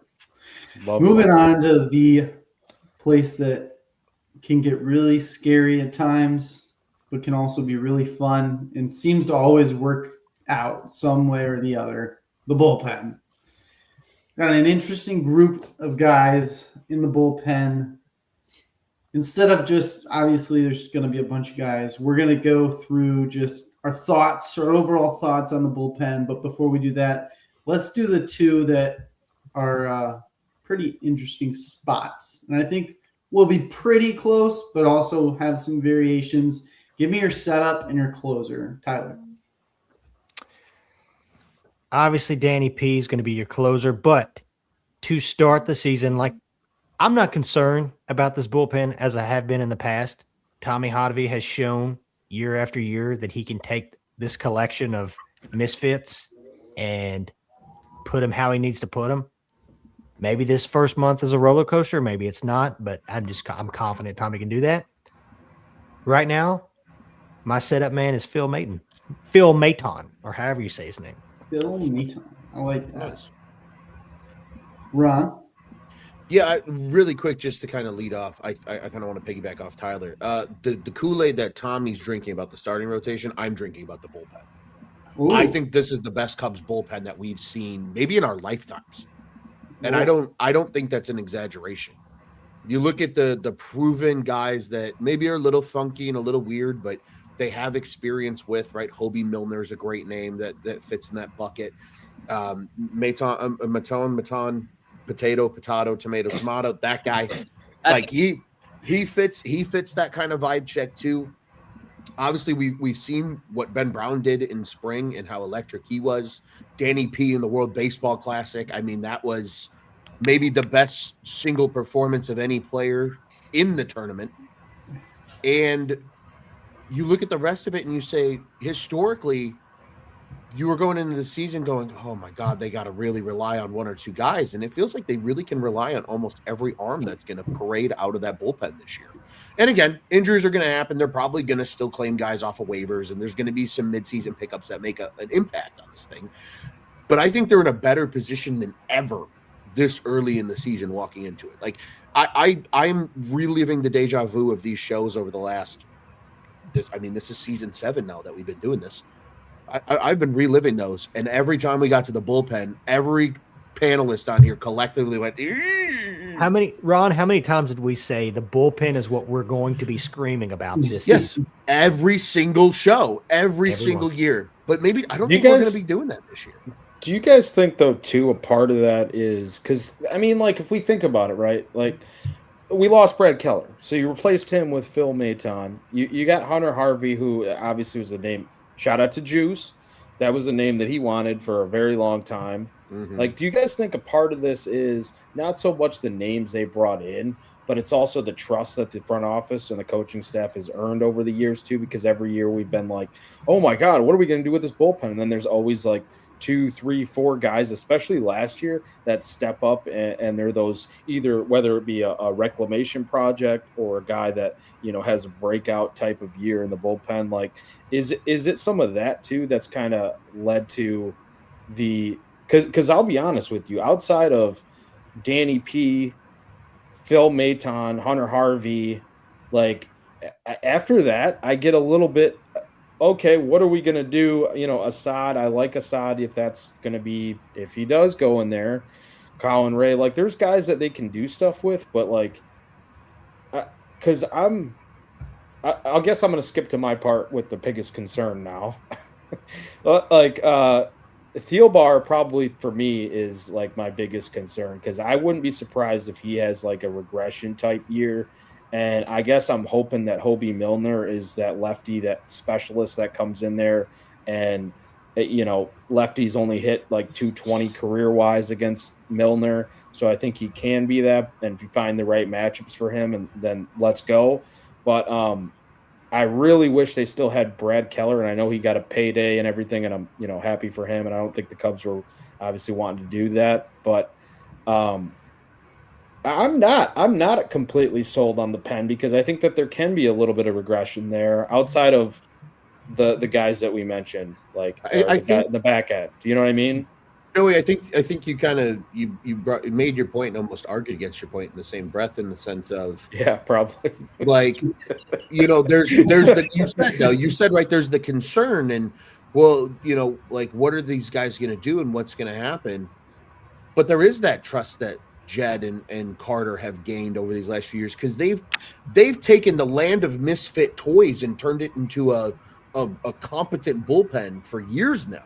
This year it's those misfit toys aren't really misfit toys. Like they're guys that they like. And I think it's the more so the piecing together is going to come from a depth if there's injury standpoint, not so much from what's already here.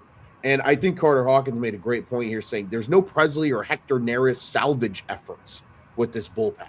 Like, what every one of these guys is capable of. And there's some flyers in there. And I'll get right into my picks then because I think that sets it up well. Joey, you stole a little bit of my thunder. How dare you? But my setup man is Hunter Harvey. Okay. I think if Hunter Harvey is anything close to the guy that Juice was pounding the table for on these airwaves for years, so again, shout out Juice. Like I love his stuff. Between him and all the other fun toys that you have in this bullpen looks incredible. If Hunter Harvey can be what Hunter Harvey has shown he can be. And I mean, no surprises here. If Daniel Palencia is not the closer this season, we've got far bigger issues that we're discussing here because something really radical happened and we're probably not fans of it. So that's kind of where I sit. Yeah, I put a duh next to the closer when that question was put in there. I kind of did too. Yeah. I didn't even write it down, Joey. I just wrote my setup guy because I was like, I'm not. Well, and let's be honest, setup guy is going to alternate from game to game, and you're not going to have just one setup guy. You're going to have multiple per game too, like seventh inning, eighth inning, sixth inning, even now. Like bullpen setups. Like it's if you get through 5 with a lot of these guys, especially guys that you're on pitch counts with. They're just turning it over so much faster. So it's how you bridge that gap. Every game is going to be how what we're going to watch for on a game to game basis for sure. Definitely. I think Juice brings up an interesting point here. He says, what worries me is that the bullpen is bad. The Cubs don't really have the farm to bid for the top names to fix it. And again, maybe that's where like a showdown or a player on your roster comes into play. And Carter Hawkins asks, is he nuts or did Gavin Howell do enough to win a job? He's done a great job as a depth guy. Yeah. But I digress. Who gets cut? You know what I mean? That's the tough decision we face. We look at every year around this time. Like it's always 2 or 3 guys that you're like, all right, what do we do with this guy?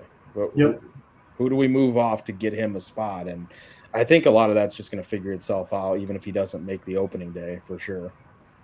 Yeah, because you can always bring guys back and piece things together that way as well. Bobby. Well, kind of my thunder was kind of stolen for a bit. I think obviously it's Daniel Palencia. You show up like that on the world stage in Venezuela, you pretty much cemented yourself. And then it's just going to be to start. It's going to be Maton and Harvey, just that hard thrower and Harvey, and then the stuff with Maton. Kind of going off the earlier comment with Carter Hawkins. When it came to Hector Neris, they didn't look at him as the actual closer. That was still the time when Alzolay was who they thought he was going to be the Palencia type. Neris was just thrust into that position because they had nobody to take over the ninth inning. So Great point. yeah. Awesome. Yeah. Hey, Joey. You kind of already went, right? What's that, me? Oh. Yeah, Well, no, you're good. yeah, Tom. I'm good. I literally just wrote, I don't care, just win the game. I have so much PTSD with the bullpen and losing games. And I was at the game last year against the Giants where Hector Neris just blew up in the 11th inning. And he gave up like 9 runs back to back to back to back to back. Like, it was just insane. Tyler and I were at that game too. It was, I mean, that was just miserable. That was the game, Tommy, that me and Ron, we spoke that game.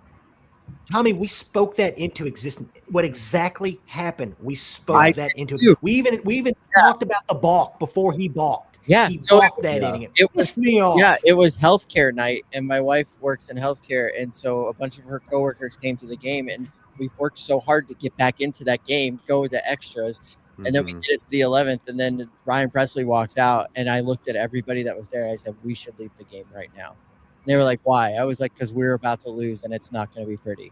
And Tommy, it got to a point I was calling. Yeah, I was calling him Hector Alfonseca.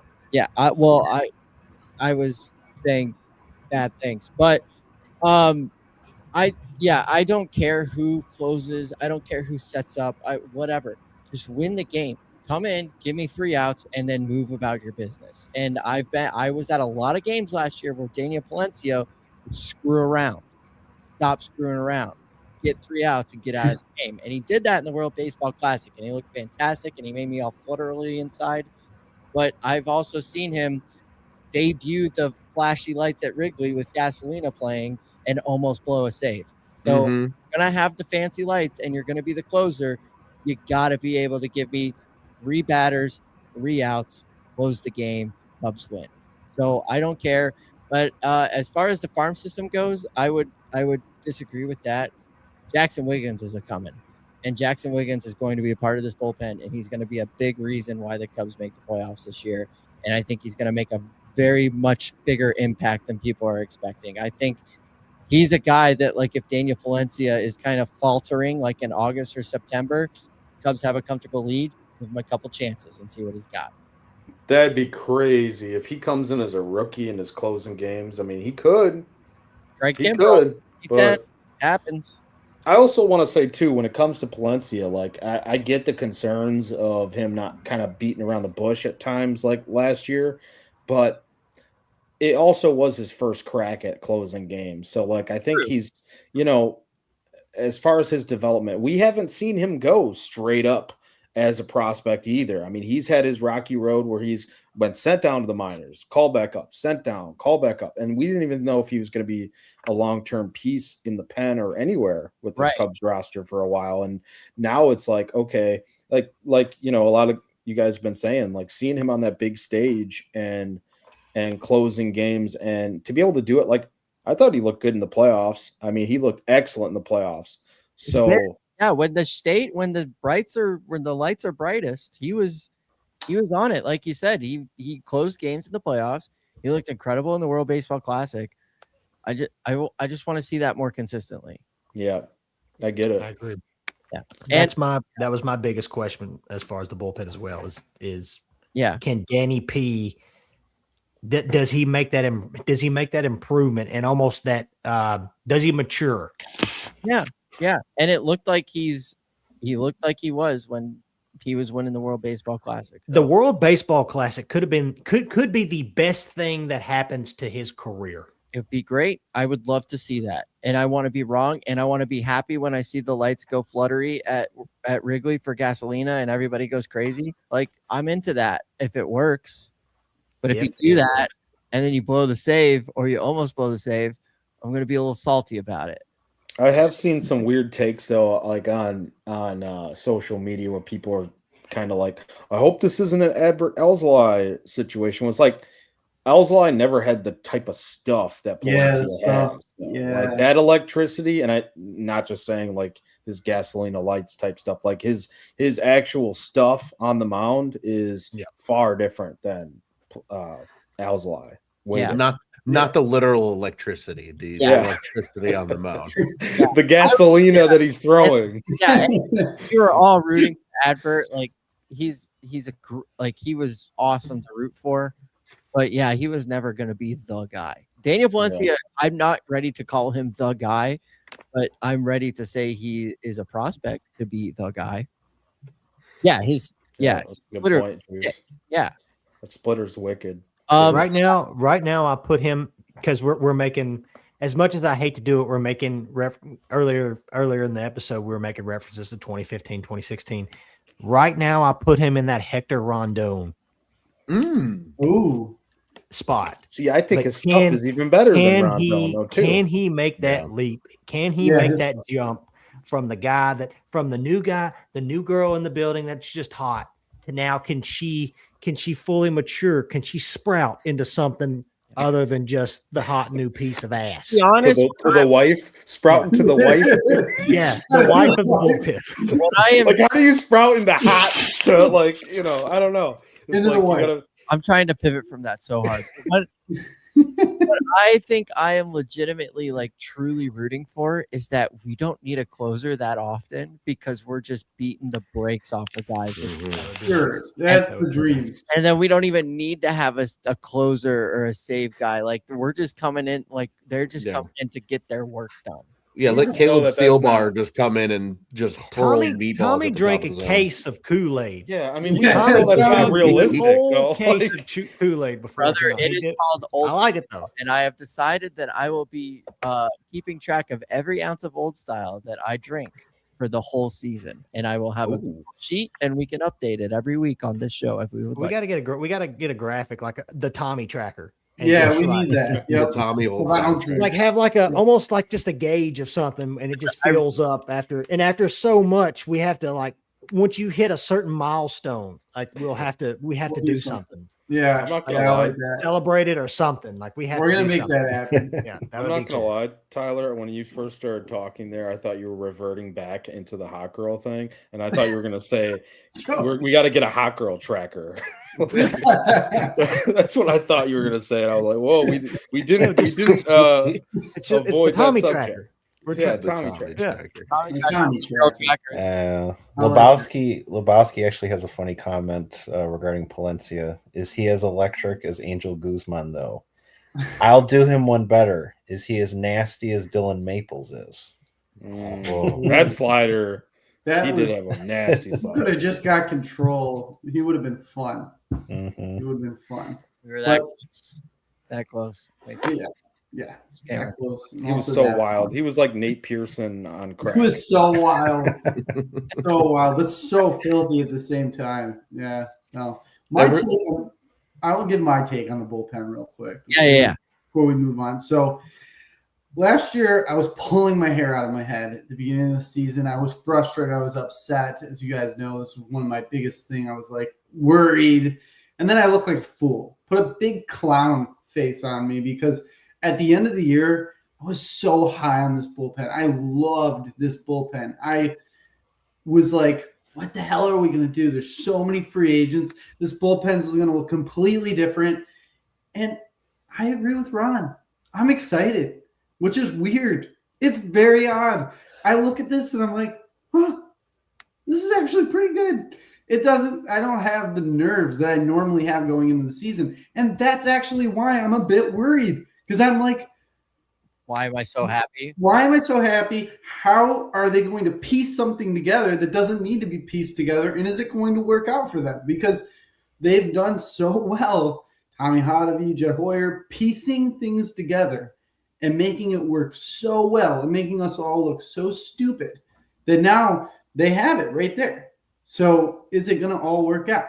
I don't know. Whoa, hey, who's us? Okay, every year we come into this and I say I'm not as worried about the bullpen as the rest of you. It's true. And I will not take that. I will not be thrown into this bucket. All right.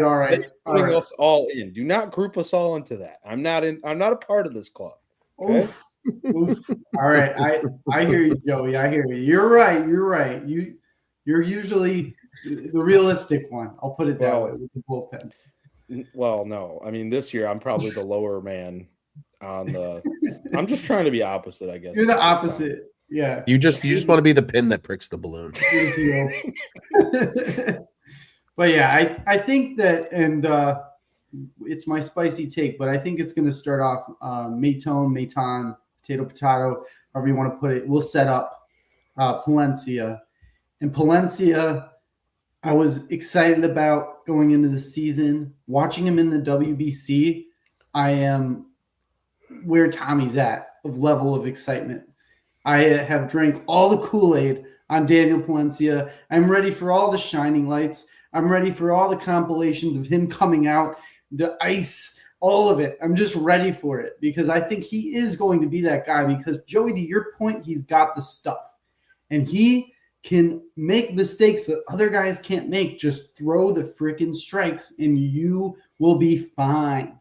Just throw strikes. That's all you need to do because he's got the stuff to blow you away. Even if he isn't as sharp as he would have been normally, it doesn't matter. That type of velocity, that type of stuff can hide those blemishes. And that's what makes him so great. And you saw it even in the WBC where he could just battle through his woes. So I'm excited about the bullpen. And it's weird. It's a weird feeling for sure. Overall, I think that the bullpen will look different at the end of the year, just like always. Yeah. I really do. I do, but I think that for now, it's gonna be a fun ride, and I'm gonna join Tommy by saying I hope that the closer isn't needed. Yeah. I hope that he gets to go out there just to get his work in, like you said, Tommy, and that's really all. But yeah, overall, I'm not worried about the bullpen. It's gonna be a fun year for sure. Praise be. Yep. Any final thoughts on this bullpen? It's kind of weird not talking about all of our it's usually where you would have a lot of hot breath coming out, being very upset. But yeah, I mean, they're very high, bullpen lineup rotation. The hopes are very high on the north side of Chicago right now, which is great. But like we've said, business trip. Like we just got to get sour juice here, and I don't like it. He's saying that it will be from 6 to 8 that we should be worried about. He's not wrong. He's not wrong. Yeah, he's not. But it's a little bit sour. All right, let's move on. These ones I kind of want to do quick fire on these. So I'm gonna give you the stage. Give me your season predictions. Just quick fire. Go for it, Tyler. Let's start with the gloves on. Putting the gloves on. It's serious time now. We're making. Hell yeah, let's go. Are you going by category, Nick, or are you're just firing them all off? You got the categories right. Yeah. I mean, I could read them off, but if you got them, just go. No, Tyler's got the gloves, so I don't know. Whatever I don't know if he's a doctor or got batting gloves. So. I just got the gloves on, man. It's like serious prediction time now. I thought you were gonna do operation. No, man, these are batting gloves. These are Franklin's. Yeah, free ads, but these are Franklin's. I've been hitting the batting cage lately. I'll bring them for sluggers on Thursday. Hey, sluggers, Tyler is a different animal, though. You were that lefty smooth swing. That was just if the team needs, I got to be ready. If the team needs, I'm slow. I'm entering my age 36 season, but whatever. It's all right. But we got predictions. Yeah, we got predictions. Go. Okay, predictions. What are we doing? MVP first? Yeah, go MVP first, and then just work down. So, do you want me to say all my predictions, or are we all doing MVP and then Cy Young? I think we're just going rapid fire down the list. Yeah. Just okay. Rapid fire down the list. MVP: Nico Horner, Cy Young, Cade Horton. Do you want me to just keep going? Yeah, Okay. just fire them out. Breakout, Matthew Shaw. Disappointment, Ben Brown. As much as you guys want to talk about him. My home run leader, which is a great time to take it off and show you it's Michael Bush. Everybody loves a good Bush. The year of the Bush is back. Michael Bush, 40-plus home runs this year. That's my home run leader. RBI, obviously Michael Bush when he's hitting all them home runs. My batting average leader is Nico Horner, and obviously my saves leader is Danny freaking P. Oh, yeah. Ron? My MVP is Michael Bush. My Cy Young is Cade Horton. My breakout is Edward Cabrera. My disappointment is Carson Kelly. Ooh. My home run leader is Michael Bush. My RBI leader is Seiya Suzuki.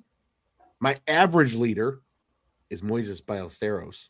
Oh, And my save leader is Danny P. Nice. That was spicy. Bobby? Okay, let's see what I have here. I think the MVP of the team is going to be Bregman at the end of the day, both on and off the field. Cy Young, obviously Cade Horton. Breakout's going to be Ballesteros. I think he runs away with that DH job. Disappointment, I think, is going to be Matthew Boyd. I think he falls back to more of a regression, more of the Matthew Boyd we've seen post-Detroit. Home run leader, I still think that's going to be PCA. That's hard to that first half is going to be hard to just forget about. RBI leader, that's going to be a tough one. I'll probably go Bregman on that. Average leader, I think Nico, especially if he's leadoff, getting on base every time. And obviously the saves leader, far and away, is going to be Daniel Palencia. Hell yeah. Awesome. Joey? MVP Michael Bush. Cy Young, Cade Horton. Breakout, I was caught between two. It was Matt Shaw or Miguel Amaya. And I would have been right about this previously, but he got hurt. So just to throw that out there. Disappointment / bust. I'm going to say either Theobar or Edward Cabrera. Sorry, I just think it's going to be a disappointment compared to the excitement, if that makes sense. I'm not saying he's going to be terrible. First year, new team, you never know. So when you're sour, Joey, just like we called juice sour juice, can we call you like sour cheese or something? Yeah, sure. Rotten cheese, spoiled cheese. Spoiled cheese. I like that one. Yeah. Something, something stinky. All right. Home run leader, I got Bush. RBI leader, PCA. Average leader, Nico, obviously. Saves leader, I've got Danny P. And then I kind of kept going. I don't know why, but I was going to throw these out to you guys. X Factor, I've got either Steele or Dansby Swanson, because I think Swanson's going to have a big year this year. I like that. Rookie of the year, I've got Mo Baller. Best hidden weapon, I've got Hunter Harvey. Most regression, I've got Carson Kelly, and most progression, I've got Matt Shaw. So Nice. my little rundown there. I like that. I like that addition there. Tommy? MVP is going to be Alex Bregman. Your Cy Young is going to be Edward Cabrera. Breakout's going to be Cade Horton. Disappointment's going to be Daniel Palencia. Home run leader is going to be Michael Bush. I agree with Tyler, 40+ for Michael Bush. RBI leader, Seiya Suzuki, even when he comes back. I think he's just going to be put in the middle of the lineup. He's just going to bring everybody home. Average leader, Nico. Saves leader, I don't care. Just win the game. Very nice. Very nice. All right. I have MVP, PCA. We're not talking about him enough. Cy Young, Cade Horton. Breakout, Mo Ballesteros. Disappointment, Dansby Swanson. I don't think he's going to have a good year. Hopefully I'm wrong. I hope Joey's right. Home run leader, Michael Bush. RBI leader, Seiya Suzuki. Average leader, Nico Horner. And saves, Daniel Palencia. We got a fun one here from Scott. He says MVP Michael Bush, Cy Young is Danny P. Whoa. He's got home runs, Michael Bush, RBIs, Bregman, batting average, Mo Baller, breakout, Alcantara. Most disappointing is Seiya. because of the recurring injury. He says credit to him for not naming Hap as the biggest disappointment. Yeah, Wow. those I goals. just realized none of us have happen anything, do we? No. Not at least for this segment, no. Contract year too. And then Seiya with ABS challenges may lead the team in home runs, according to Carter Hawkins. It's a fascinating thought. Forget about the ABS. I hope we get to see it on opening day, like right away, like the first at bat of the the game, just off the bat. Gotta be electric. Whether the batter even thinks it's even remotely close, just do it anyways. Just let it rip. In my was it? Find out. In my section, there's quite a few older people. Which, if you're watching this, thanks for watching. But the minute that ABS starts, they're gonna be like, "Oh, you gotta be kidding me!" Back in my day, blah, blah, blah, blah. You know, speaking of the ABS, you know how many times in the stands we're going to see people just like, you know how like all of us, come on, all of us just banging our head like, what are these idiots doing? My beer guy's gonna be like, "Oh, another beer." I'm like, "No, challenge." Challenge. But I will take another beer as well. Thanks. ABS is going to be a very interesting aspect to the game that's added in there. And it's going to be interesting to see how managers allow different hitters to do it, if pitchers are going to do it. You know, it's going to be interesting to see how Seiya's got to have the green light. We've already said that before, but Seiya 100% needs the green light. Save Seiya Suzuki. That's what he needs. ABS, save Seiya Suzuki. Would you say that his calls are stone cold? Yeah. I love how Scott, by the way, I just noticed this because I'm looking at the comment section. I love how Scott and Carter Hawkins both set each other up because Scott spelled breakout like car brakes, and then Carter Hawkins said ABS challenges like immediately after the other. And I was like, car breakout ABS challenges. All right. I'm gonna get your oil changed before opening. Yeah. There you go. Those are great. Let's go ahead and move on to bold predictions as we start to wind things down here. I want to hear your bold predictions. If you got 1, 2, or however many you got, let's hear them. Let's start with Tyler. Put those gloves back on. I'm going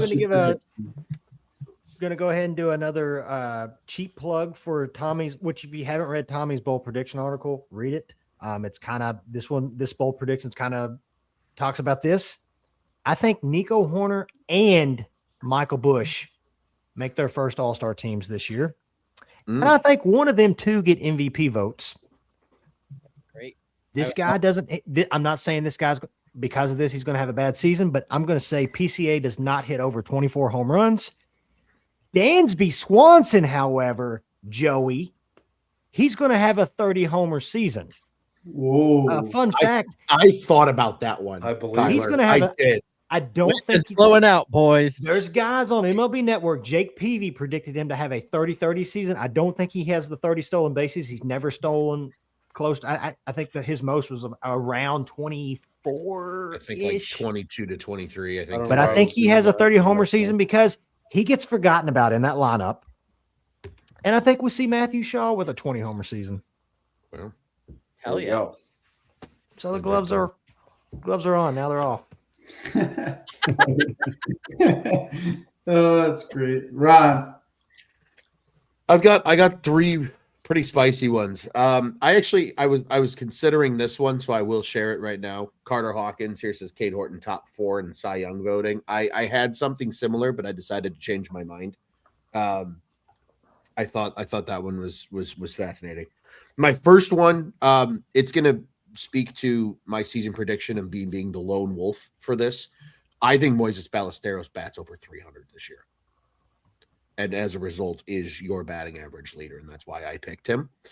My second one comes from the bullpen, another guy that I'm very high on, and Juice, this one's for you, brother. I think Hunter Harvey has more strikeouts than innings pitched this season. I think he returns to form and just becomes a fucking weapon in the back of the bullpen.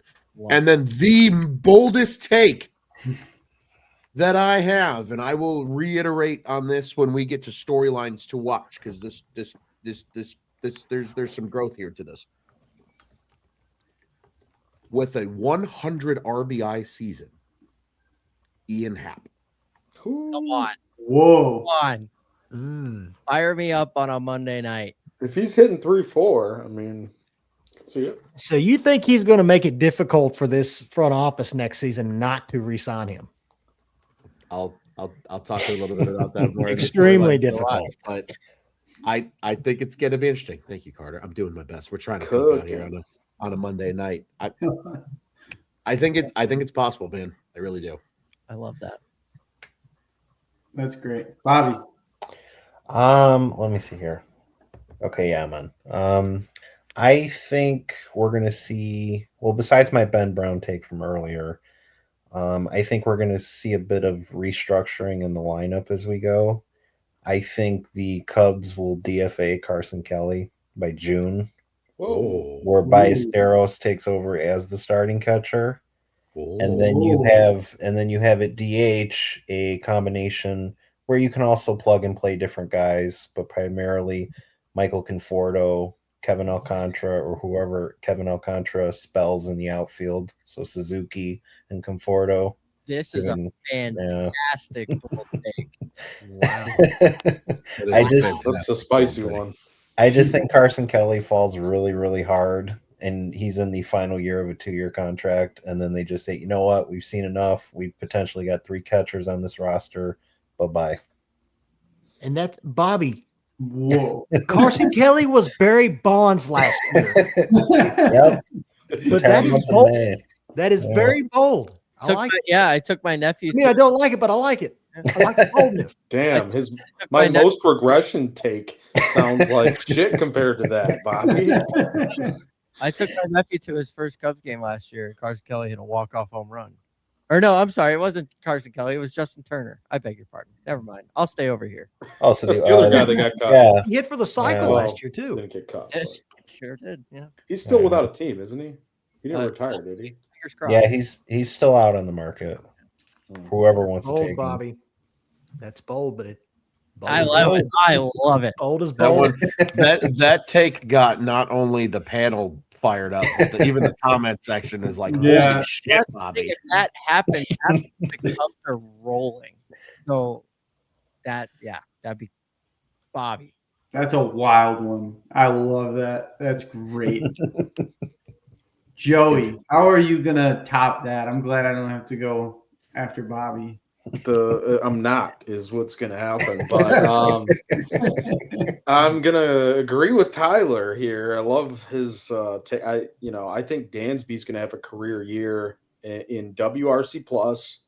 117 was his previous high in 2022 with Atlanta before he came over. Career high in stolen bases, had a career high 20 last year. So that's not too bold. I mean, he gets 21, he beats that number. And then best batting average since his rookie year. So he has to hit better than, I'm not saying better than his rookie year, but better than 277.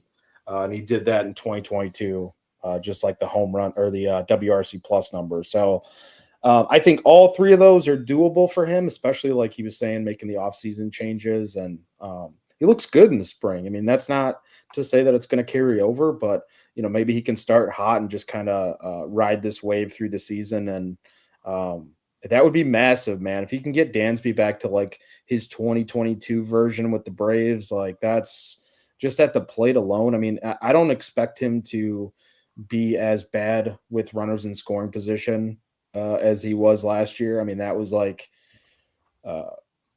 just crazy bad for a guy like Dansby as a vet. I think he's going to have a much better year. But and then also my steaming hot take. Ooh. Ready? I think the Cubs are going to trade for a better starting pitcher this year than Mike Soroka.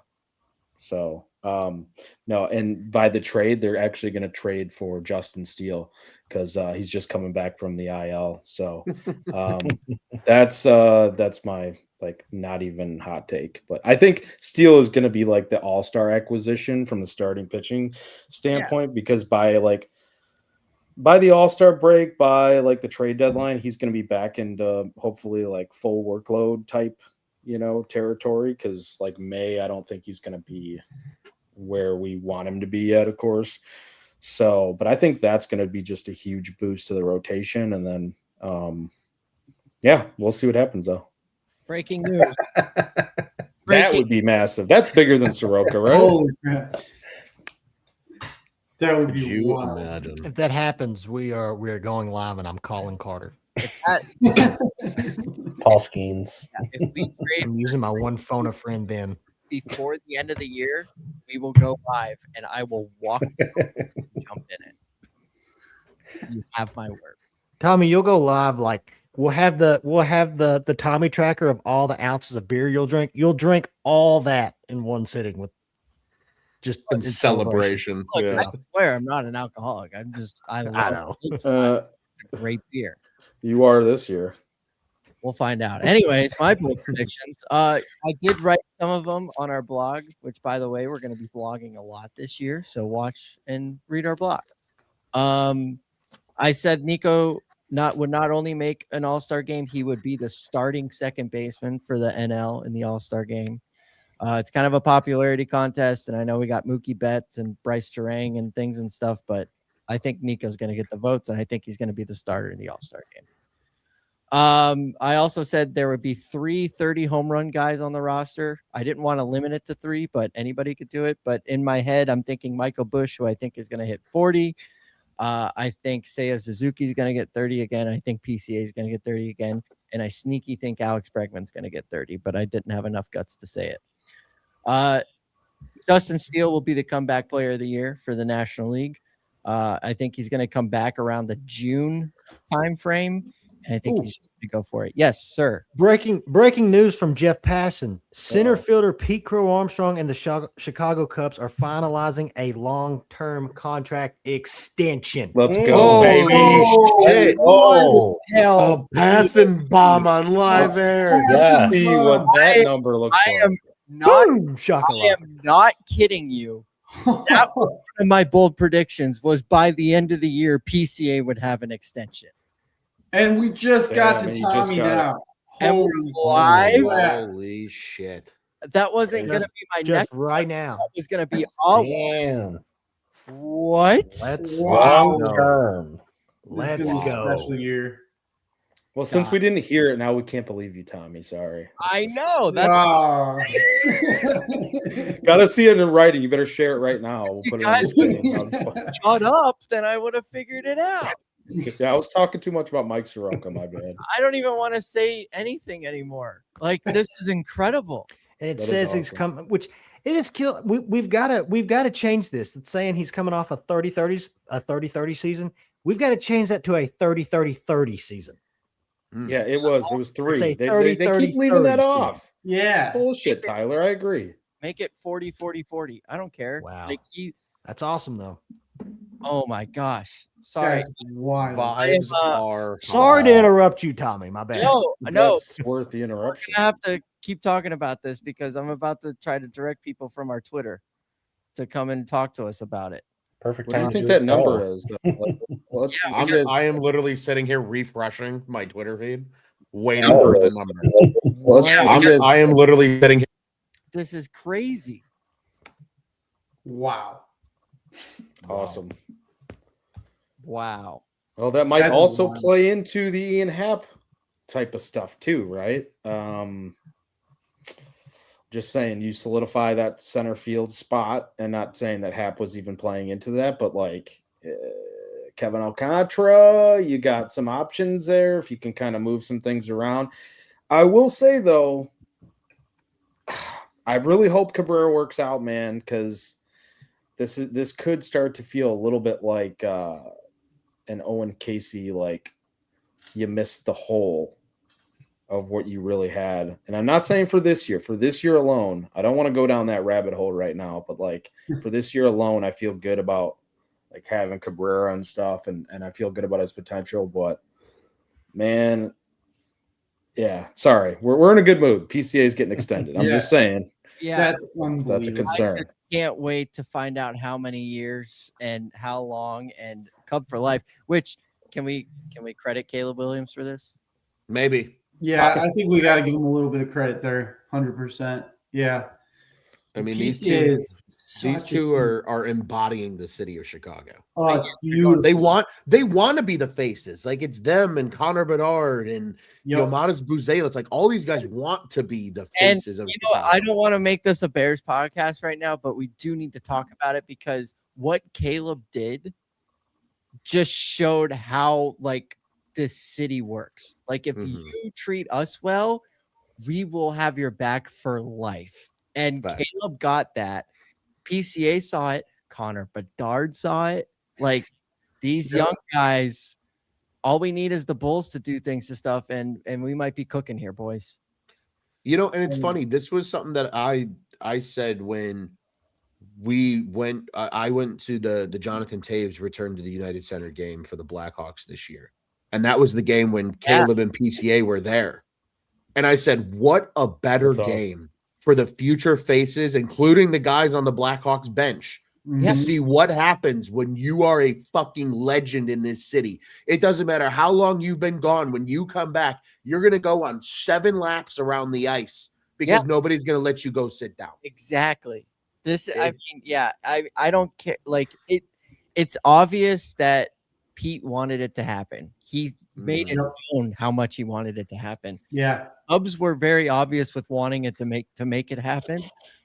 Guys, I am so happy right now. Like this is crazy. After you know what I'm thinking about right now, after having to sit through 2021 and watch Chris Bryant leave and watch Anthony Rizzo leave and watch Javi Baez leave and eventually Jake Arrieta left and and all of these guys that brought us the one thing that generations of our families were like waiting for, and we got it. And then just to watch it end kind of bitter abruptly, it was like this team was supposed to win 3, 4, 5 titles. We got 1.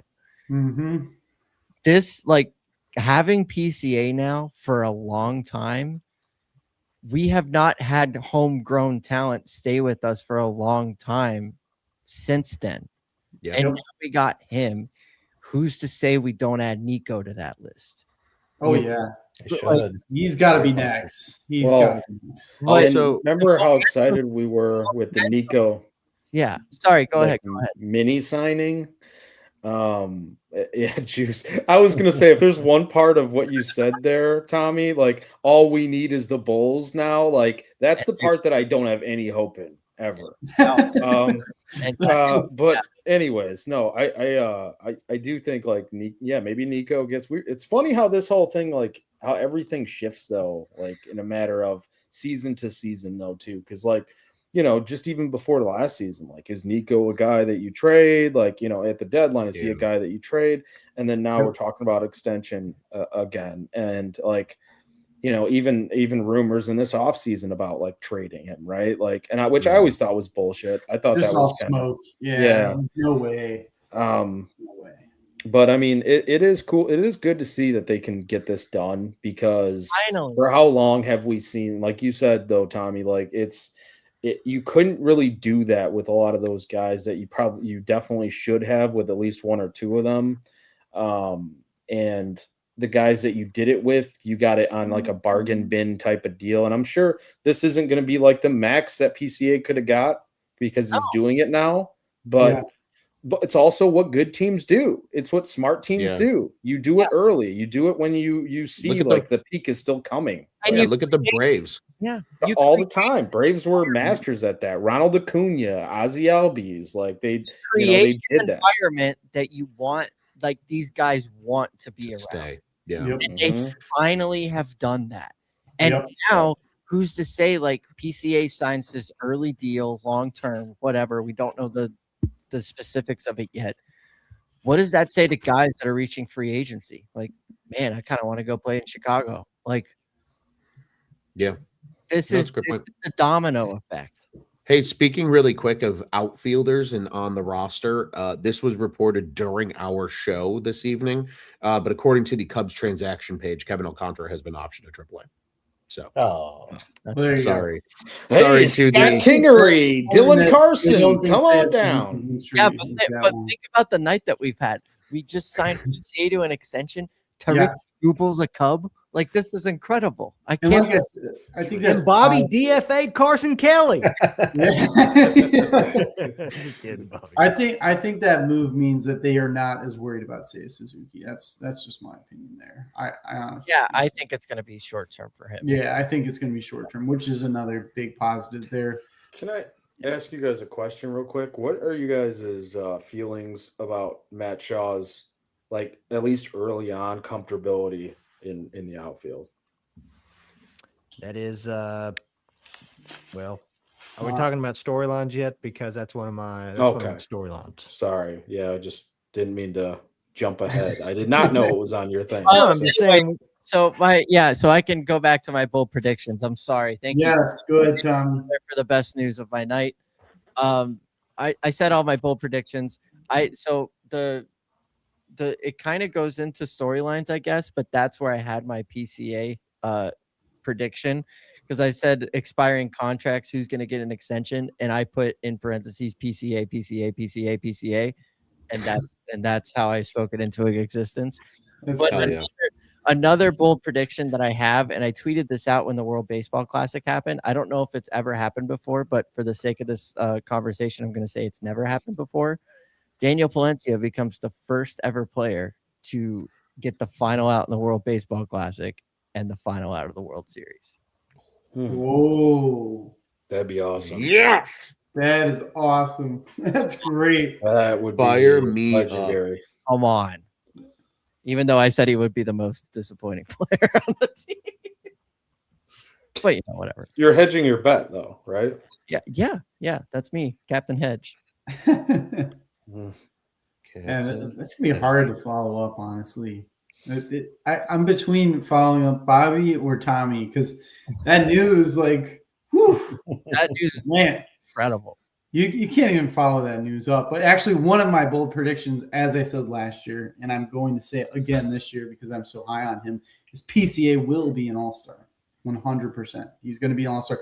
I think he's your starting center fielder, all-star. Other bold predictions: Cade Horton becomes your ace in the first half. I think he'll be your top starter for the first half, and I think Miguel Amaya will find his way being the starting catcher as well.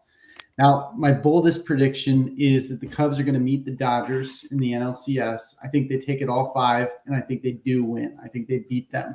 They beat the big monster, and they go to the World Series. And who knows what happens when you're in the big game there. But I think that they do meet the Dodgers in the NLCS. Do you think yeah. I think they win. Yeah, I think they take it all 5, and I think they win. I really do.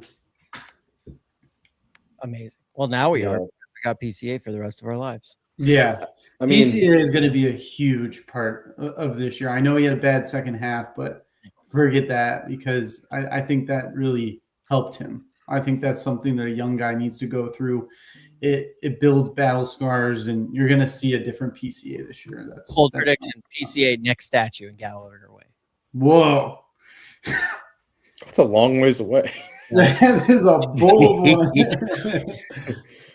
We won't even know if that's like, we probably won't even be around to be able to Darn, say I guess that you were right around. I was wrong. Knock on wood. I want to still be around. I'm just saying. Yeah. Wow. Wow. That was electric news happening while we were live. If you were just joining us, PCA is they're working on an extension long term. We don't have the numbers quite yet. Could be team friendly. Probably early on might be. So I don't know how Carter got it done while he's in the chat with us. It was us that pushed him to do it. It's Talent. He felt your presence, Tommy. He knew what was coming by being part of the show the whole time. That he's like, I need to just put ink to paper here. It's Make it like happen. we used to say back in the day with Jed Hoyer. Carter Hawkins listens to Cubs on Tap. Sure does. Has to. Sure. Yeah. Hey, Jed real. listens to his voicemail when we call. He sure does. Hey, real quick too, while we're on the topic here, PCA and talking about the excitement of the extension, a good friend of ours, Mr. Joe over at Obvious Shirts, huge PCA shirt sale tomorrow. He says enormous sale. He does not care if he loses money because he is so pumped right now. So use that on tap sports promo code, get your 10% off, and you're going to get a bunch of other money off because Obvious Shirts is running a huge sale on some PCA t-shirts. I think I'll be heading over to obviousshirts.com tomorrow to get the PCA t-shirt. You know what? I think I'm going to go boots on the ground. I'm actually going to go to Joe. I'm just going to hug him. Look at that. Perfect. I'll Hey, probably stop in on Wednesday, but I got to get my PCA shirts while the sales go. You know what I mean? And since we're on the PCA train, just a fun fact that somebody tweeted right after the Jeff Passan information. Pete Crow Armstrong in 2025. This is from Nugget Chef. Pete Crow Armstrong Jay Hayes. Pete Crow Armstrong in 2025 became just the 6th center fielder in MLB history in his age 23 season or younger to rack up 70 plus extra base hits in a single season. Wow. Audrey Jones, Vada Pinson, Willie Mays, Duke Snyder, and Pete Raisler in 1941. Never heard of him, but those are the other ones to do it. So yeah, pretty impressive. Let's go, boys. Also, bold prediction: PCA home run first at bat on Thursday. Ooh, he's gonna get a roll. Oh, it's gonna be insane. Swinging for the fences. He's gonna put one off the scoreboard and right. Dude, if he puts one off the scoreboard, that building is literally going to explode. And Wrigley Field is going to and we will be explode. a part of the explosion. I can't wait. And what a way to go. It's a hell of a way to die. I must say. Sign me up, bro. It's definitely high on the list. That's for sure. I want to be around for the statue. I'm so like I can't focus right now. I'm so happy.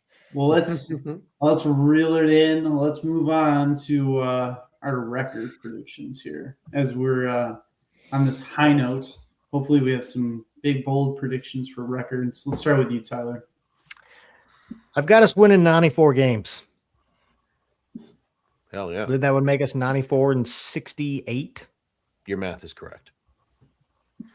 I wanted to say 93 and 69, but I think they win. I think they win 94 games. I love it. Hey, if they won 95 games, you could say they lose 67 games. I was going to make that joke. I digress. Is it my turn for it is you, Ron. Yes. I know division finish and playoffs is on here as well. We don't live long enough in order to bet against the Cubs and not winning it all. So that's just where my brain is this season. Yes. They're winning the division. They're winning the fucking whole thing. All great and dandy. But I think they win 92 games. I have them at 92 and 70. Bobby? Well, given that I'm on borrowed time, my laptop is going to be pretty close to dying. I'm going to say 96. Ooh, okay. I'm going to say 96. I think this division, on the face of it, obviously the Pirates got a little better. The Reds got better. I said the same thing last year about Milwaukee and taking a step back. I do think they do take a step back because, I mean, you trade Freddie Peralta, you're just playing with the baseball gods at this point to not be special like you were last year. So I think it's pretty much a 2-team race, Cubs and the Reds, but I see the Cubs pulling away easily. Nice. Joey? So I think the Cubs are going to be worse this year than last year. From a record standpoint, I think they're going to be 90 and 72, just 2 games worse, but still 90 wins. If they would have got that last year, they still would have gotten a playoff berth. And it was good enough to win the AL Central and the AL West. And I'm thinking that this NL Central won't quite be as good this year. I know the Brewers they're still going to be good, but I don't know about 90. They're still the Brewers, but I don't know about that hot stretch. Like they were on some major crazy hot stretches last year. I don't know about 95 wins either for them this year. Probably closer to 88, maybe 88 to 92. And a dogfight with the Cubs. So I think division first place, 90 and 72 record, and playoffs. Yes, that's what I got. Nice. Tommy? I didn't want to drink a lot of Kool-Aid on this one and say that they were going to win 100 games. So I went with 99 games. Okay. Cubs will win 99, obviously win the division. And you know what? If we're going to win the division and win 99 games, you might as well win the pennant. And if you're going to win the pennant, you might as well win the whole damn thing. So, Hell yeah. Love it. Well, gentlemen, I've been burned before on my predictions, as you know. I've gone high and then they've gone low, and then they've gone high. And Tommy, I am drinking the Kool-Aid, my friend. And it's a bold take. 101. They go over 100 this year. I love Triple digits. They're I love doing it. Good. Sour juice again. 88 for Jay. 88. No. 101. 101 games. I love it. Yep. I want them. That's electric. That's electric. Wow. What a All show. right. Let's move on to storylines to watch. We'll start with Tyler here. Storylines to watch. Joey, to go back to Matthew Shaw, I just feel like the Matthew Shaw utility role is going to be a storyline to watch, especially when he does play right field because it's so difficult over there. He's gonna have growing pains in right field, just as any new right fielder to Wrigley Field will. Obviously, there's some added pressure to Matthew Shaw playing in right field. Some people love him, some people hate him, whatever. And he's probably going to hear it, especially when he has those growing pains. But I think overall, he's going to cement himself as that super utility player. I think he's going to thrive. I think, like I said, it's going to be maybe struggle a little bit early as far as in right field, but I think everything else is going to be fine, and it's going to work itself out. The other one I have is can Edward Cabrera just hurl past his innings, his previous innings limit that he's hit in his career? I think last year was the most he's ever thrown in his career so far. Yeah. We're going to have to see him do that and more. And I'm just interested. Especially now with this extension. I had wrote down here, I'm interested to see how this quote unquote second chapter of PCA. I mean, I know this year or last year wasn't his rookie season, but last year was his breakout year. I'm interested to see how the next part of PCA's career happens, how it goes off, especially now with this contract extension. It's going to be really interesting to see.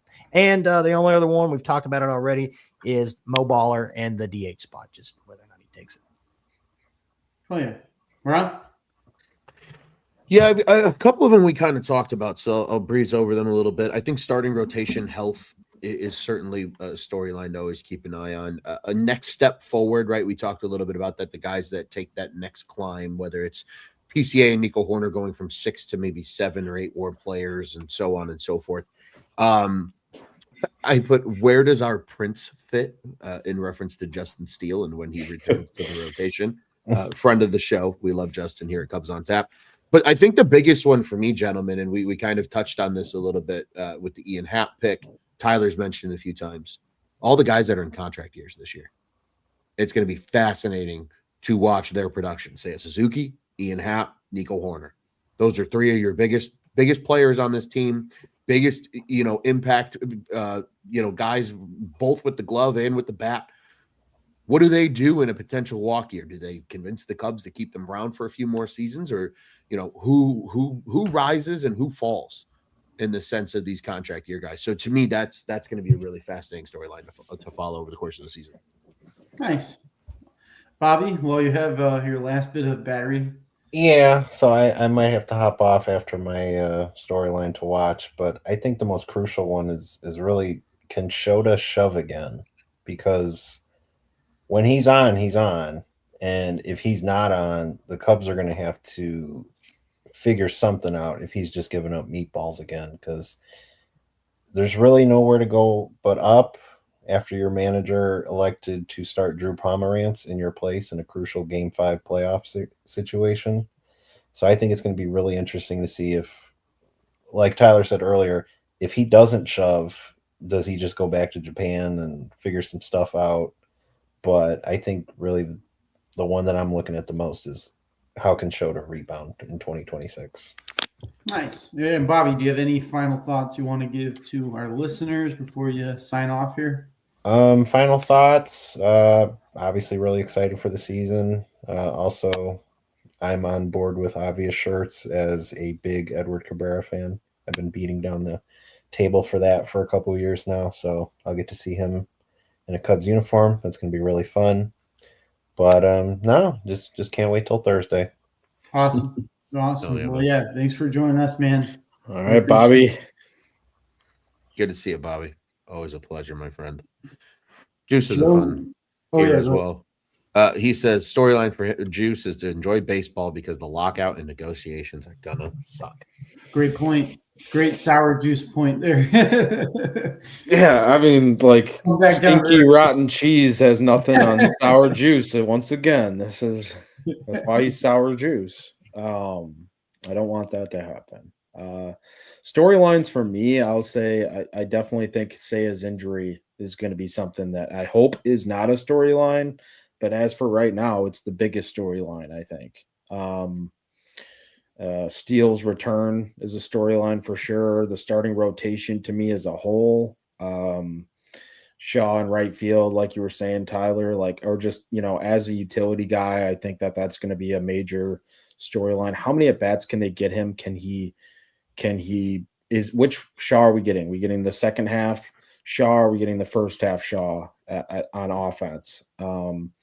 Because I think he can be a major piece if we're getting the second half, and if we're not, then we're just getting a super utility guy that can kind of jump in once in a while, like a Willie Castro type, and that's not quite as it's not quite as awesome there. But Mo Baller, obviously, I think that's a big, like you guys were saying, Ron, like it, I hope you're right, man. Like, and he can rake, absolutely. Like, I do think that's within his wheelhouse, is hitting 300 or better. Like, I hope that's the case. And obviously Bregman, but I think that's more like he's only a storyline because he's new here, but you know what you're getting with Bregman. So like, I don't know if that's really a storyline, but it's still something to watch because it's the total package. It's like, what is Bregman giving these young players? Like, what is he helping them to be able to do on and off the field and to be able to mature as players? I think watching the progress throughout the season, that's going to be something that I'm going to be watching for. And just kind of like little, those little tidbits that you get, like, oh, Bregman was helping me with this, or, I just talked to Bregman and he said this. And, it's like those little details that kind of go unnoticed, but I think they're storylines if between the lines, if you're watching for them. So I'm kind of excited to see what, more kind of shakes out from that. Yeah, I'd say those are probably my key ones, and the Seiya and Steel ones are probably the two biggest ones, I think, to me. Sure, definitely. Yep, Tommy. Yeah, my two. You guys have already talked about. I mean, the expiring contracts was the big one. We just got PCA. That's incredible. I think Nico should be up next. Big questions are what they're going to do with Seiya and Shota. Also watch Jameson Taillon. Like nobody's really talking about him. He had a really sucky spring, but that's what he does. He has sucky springs, and then he gives up a lot of home runs, but he also eats a bajillion innings for us. So kind of like a necessary evil almost. I don't even want to say that because he has struggled, but he's also been very good for us. So I think just the contract thing is going to be fascinating. And then like you said about the baseball lockout, I'm just really interested to see league wide how that shakes out, because I don't know if we've ever been at a point where we're farther apart between the owners and the players. And I think like we're going to go into deep into 2027 in this. We could even touch 2028. Right. So let's just take this season in, and if we're going to go out, we might as well go out on top and be champions for a lot longer than we need to. Hell yeah.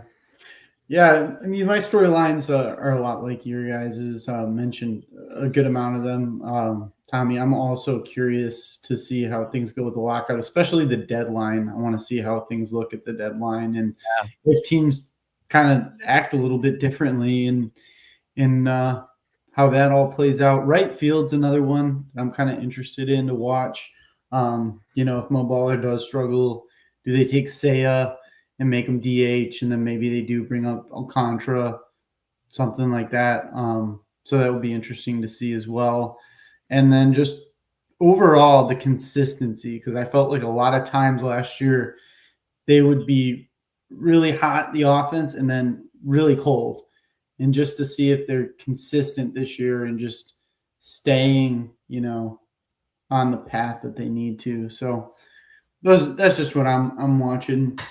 But, pretty much like what you guys were saying across the board. Hell yeah. There we go. So as we wrap things up here, gentlemen, we're coming up on 2 hours and 30 minutes. It's been an electric show, I have to say. This has been freaking awesome to kick off the season. Just final thoughts. I'm sure we've touched on everything that we can touch on, but if there's anything final you want to say, Tyler, I'm starting with you. Guys, I'm just so ready to go. This extension announcement just fires that up even more. I can't wait. And Tommy, I think this is the slogan for 2026 is this is a business trip. This is a business trip. Sure. Don't get me wrong. We're all going to have fun as hell. We're going to have, all kinds of fun in the bleachers and everything like that, watching games and all that. But this season is we've got business to take care of. And I can't wait. I can't wait to see you guys on Wednesday. I can't wait for the first beer at Wrigley. I can't wait for the first singing of Go Cubs Go. I'm ready, guys. I'm ready. Can't wait. Baseball's back.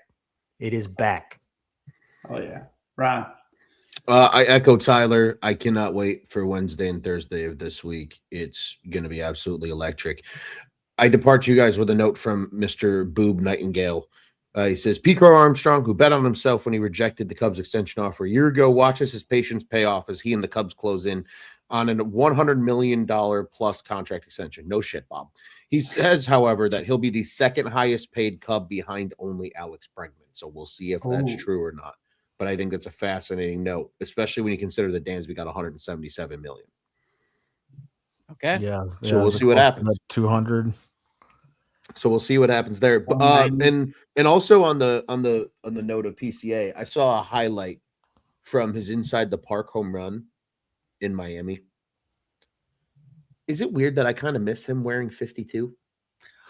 I like 4 fun, but 52 was more fun. The more things that we could put on the back of his jersey, the better. I agree. Yes.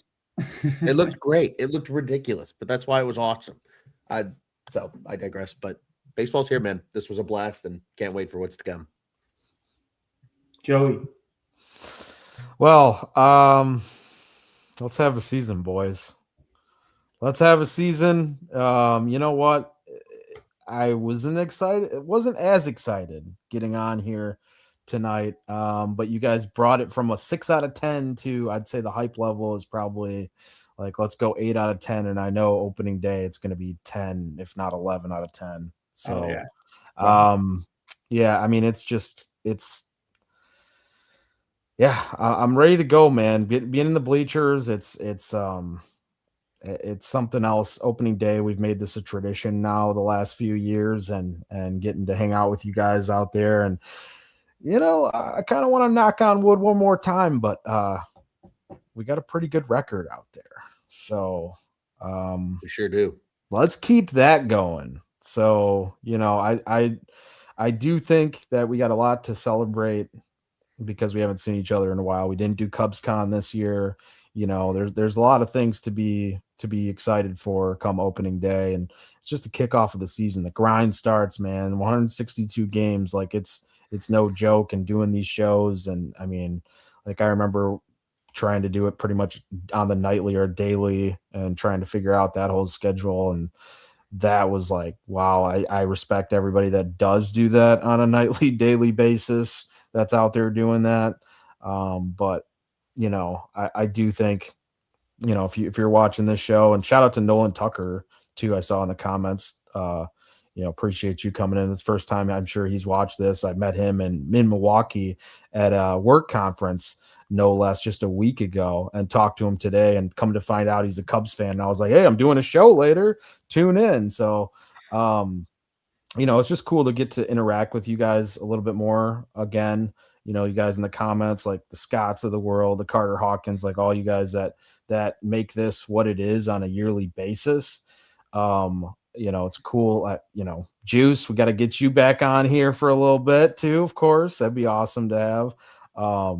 But yeah, I'm excited, man. Like I'm ready to go. There's been a lot of personal shit going on in my life. And, one of my dad's favorite players in the second half last year was Matt Shaw. And so I actually bought him a Matt Shaw jersey as he was going through all this stuff, as you guys know. And I appreciate all you guys that have reached out and stuff. Lost my dad at the end of January, not too long ago, but I bought him that jersey, and opening day, you can be sure as shit I'm wearing that Matt Shaw jersey out there in the bleachers, because even though it was for him, it's he's with me now. So if you don't like Matt Shaw, whatever, I don't care. That's what I'm doing.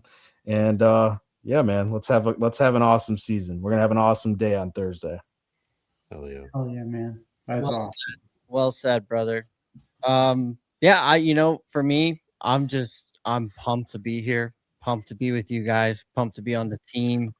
I'm very excited to be able to have these conversations on the weekly, the bi-weekly, like we decided, and to be able to blog again, to be able to just have basketball, be able to have baseball back is just it's incredible. It's my favorite thing in the world. The Cubs are my favorite thing in the world, and to be able to share that with you guys, to share it with everybody who's going to be watching and reading and everything is just going to be awesome. So can't wait to get going. Can't believe it's already here. And I'm really excited to meet you guys in person, because we're just gonna have a ball, man. Hell yeah. Oh yeah, that's awesome. Yeah, gentlemen, the wait is over, and I am so pumped for this season. I'm pumped to have these conversations with you guys. Get on the mic, as Tommy said, bi-weekly. Just air our grievances at certain times, our therapy sessions. Just the 162 stretch is just so beautiful and perfect in every single way. And I'm ready for all the emotions that come with it, the good, the bad, the ugly, all of it. Baseball is back, and it's so great. And there's a lot to be excited for, as we broke down. So I'm about as excited as you possibly can get. Pair it with the news tonight while we were live. I'm not going to bed for a really long time. Let's just put it that way. I mean, how do you go to bed after that? So I'm pumped. Cool. Yeah. Yeah. I'm pumped, man. I'm ready to go. I don't think every show will be 2.5 hours, but this was a hell of one. This is the kickoff show. We always go a little bit over. This may be a record. I don't know, Ron. Is this a record for us? Or I think this is a record. I think this now officially hits as the longest show in Cubs on Tap history. We've live streamed pretty long during games, but we have. Yeah, this is just a show. Long. I was gonna say the 999 challenge was about 3 hours. Is that happening again? Yeah, you said you're killing it this year with the 999. So. Yeah, the 999's easy, man. I'm gonna dog walk it probably more than once. I can second that for Ron. I've witnessed it firsthand. It's easy. I think he had it done by the end of the 7th inning. Yeah, the dogs were gone by the end of the 7th, and I had 2 beers left for the last 2 innings. Yeah, but it just doesn't sound fun at 35, turning 36, though. I just, Well, hey, fortunately for me, Joey, I'm 30, turning 31 on Friday, so I've got a chance. I've got a chance. You got time before it becomes not fun, I guess. Yeah, I got a couple more years. To slug some ballpark franks before they turn into heartburn and acid reflux. Jeez, man. Let's go. We might have some of that though on Thursday for me, so we'll see. Not the 999, but I'm just saying the acid reflux part. Acid reflux. Oh, yeah. It's part of the experience, Joey. It's part of the experience. We're definitely taking selfies with the debit card. That's all I know. Oh, Man, can't wait to that's see you good. guys though, man. Let's go Cubbies, and yeah, I'm hoping that they make a run this year. Let's do it. That last Yeah. year was fun, man. Ain't nothing like playoff baseball. There's nothing like your team being in the playoffs and playing competitive baseball. I don't care. I mean, I know the season ended the way that it did, and it sucked losing to them, that rotten team in that rotten city, which, you know, like I said, I was just in Milwaukee. I'm not saying it's that bad of a city. Sorry, Milwaukee, but like the fans,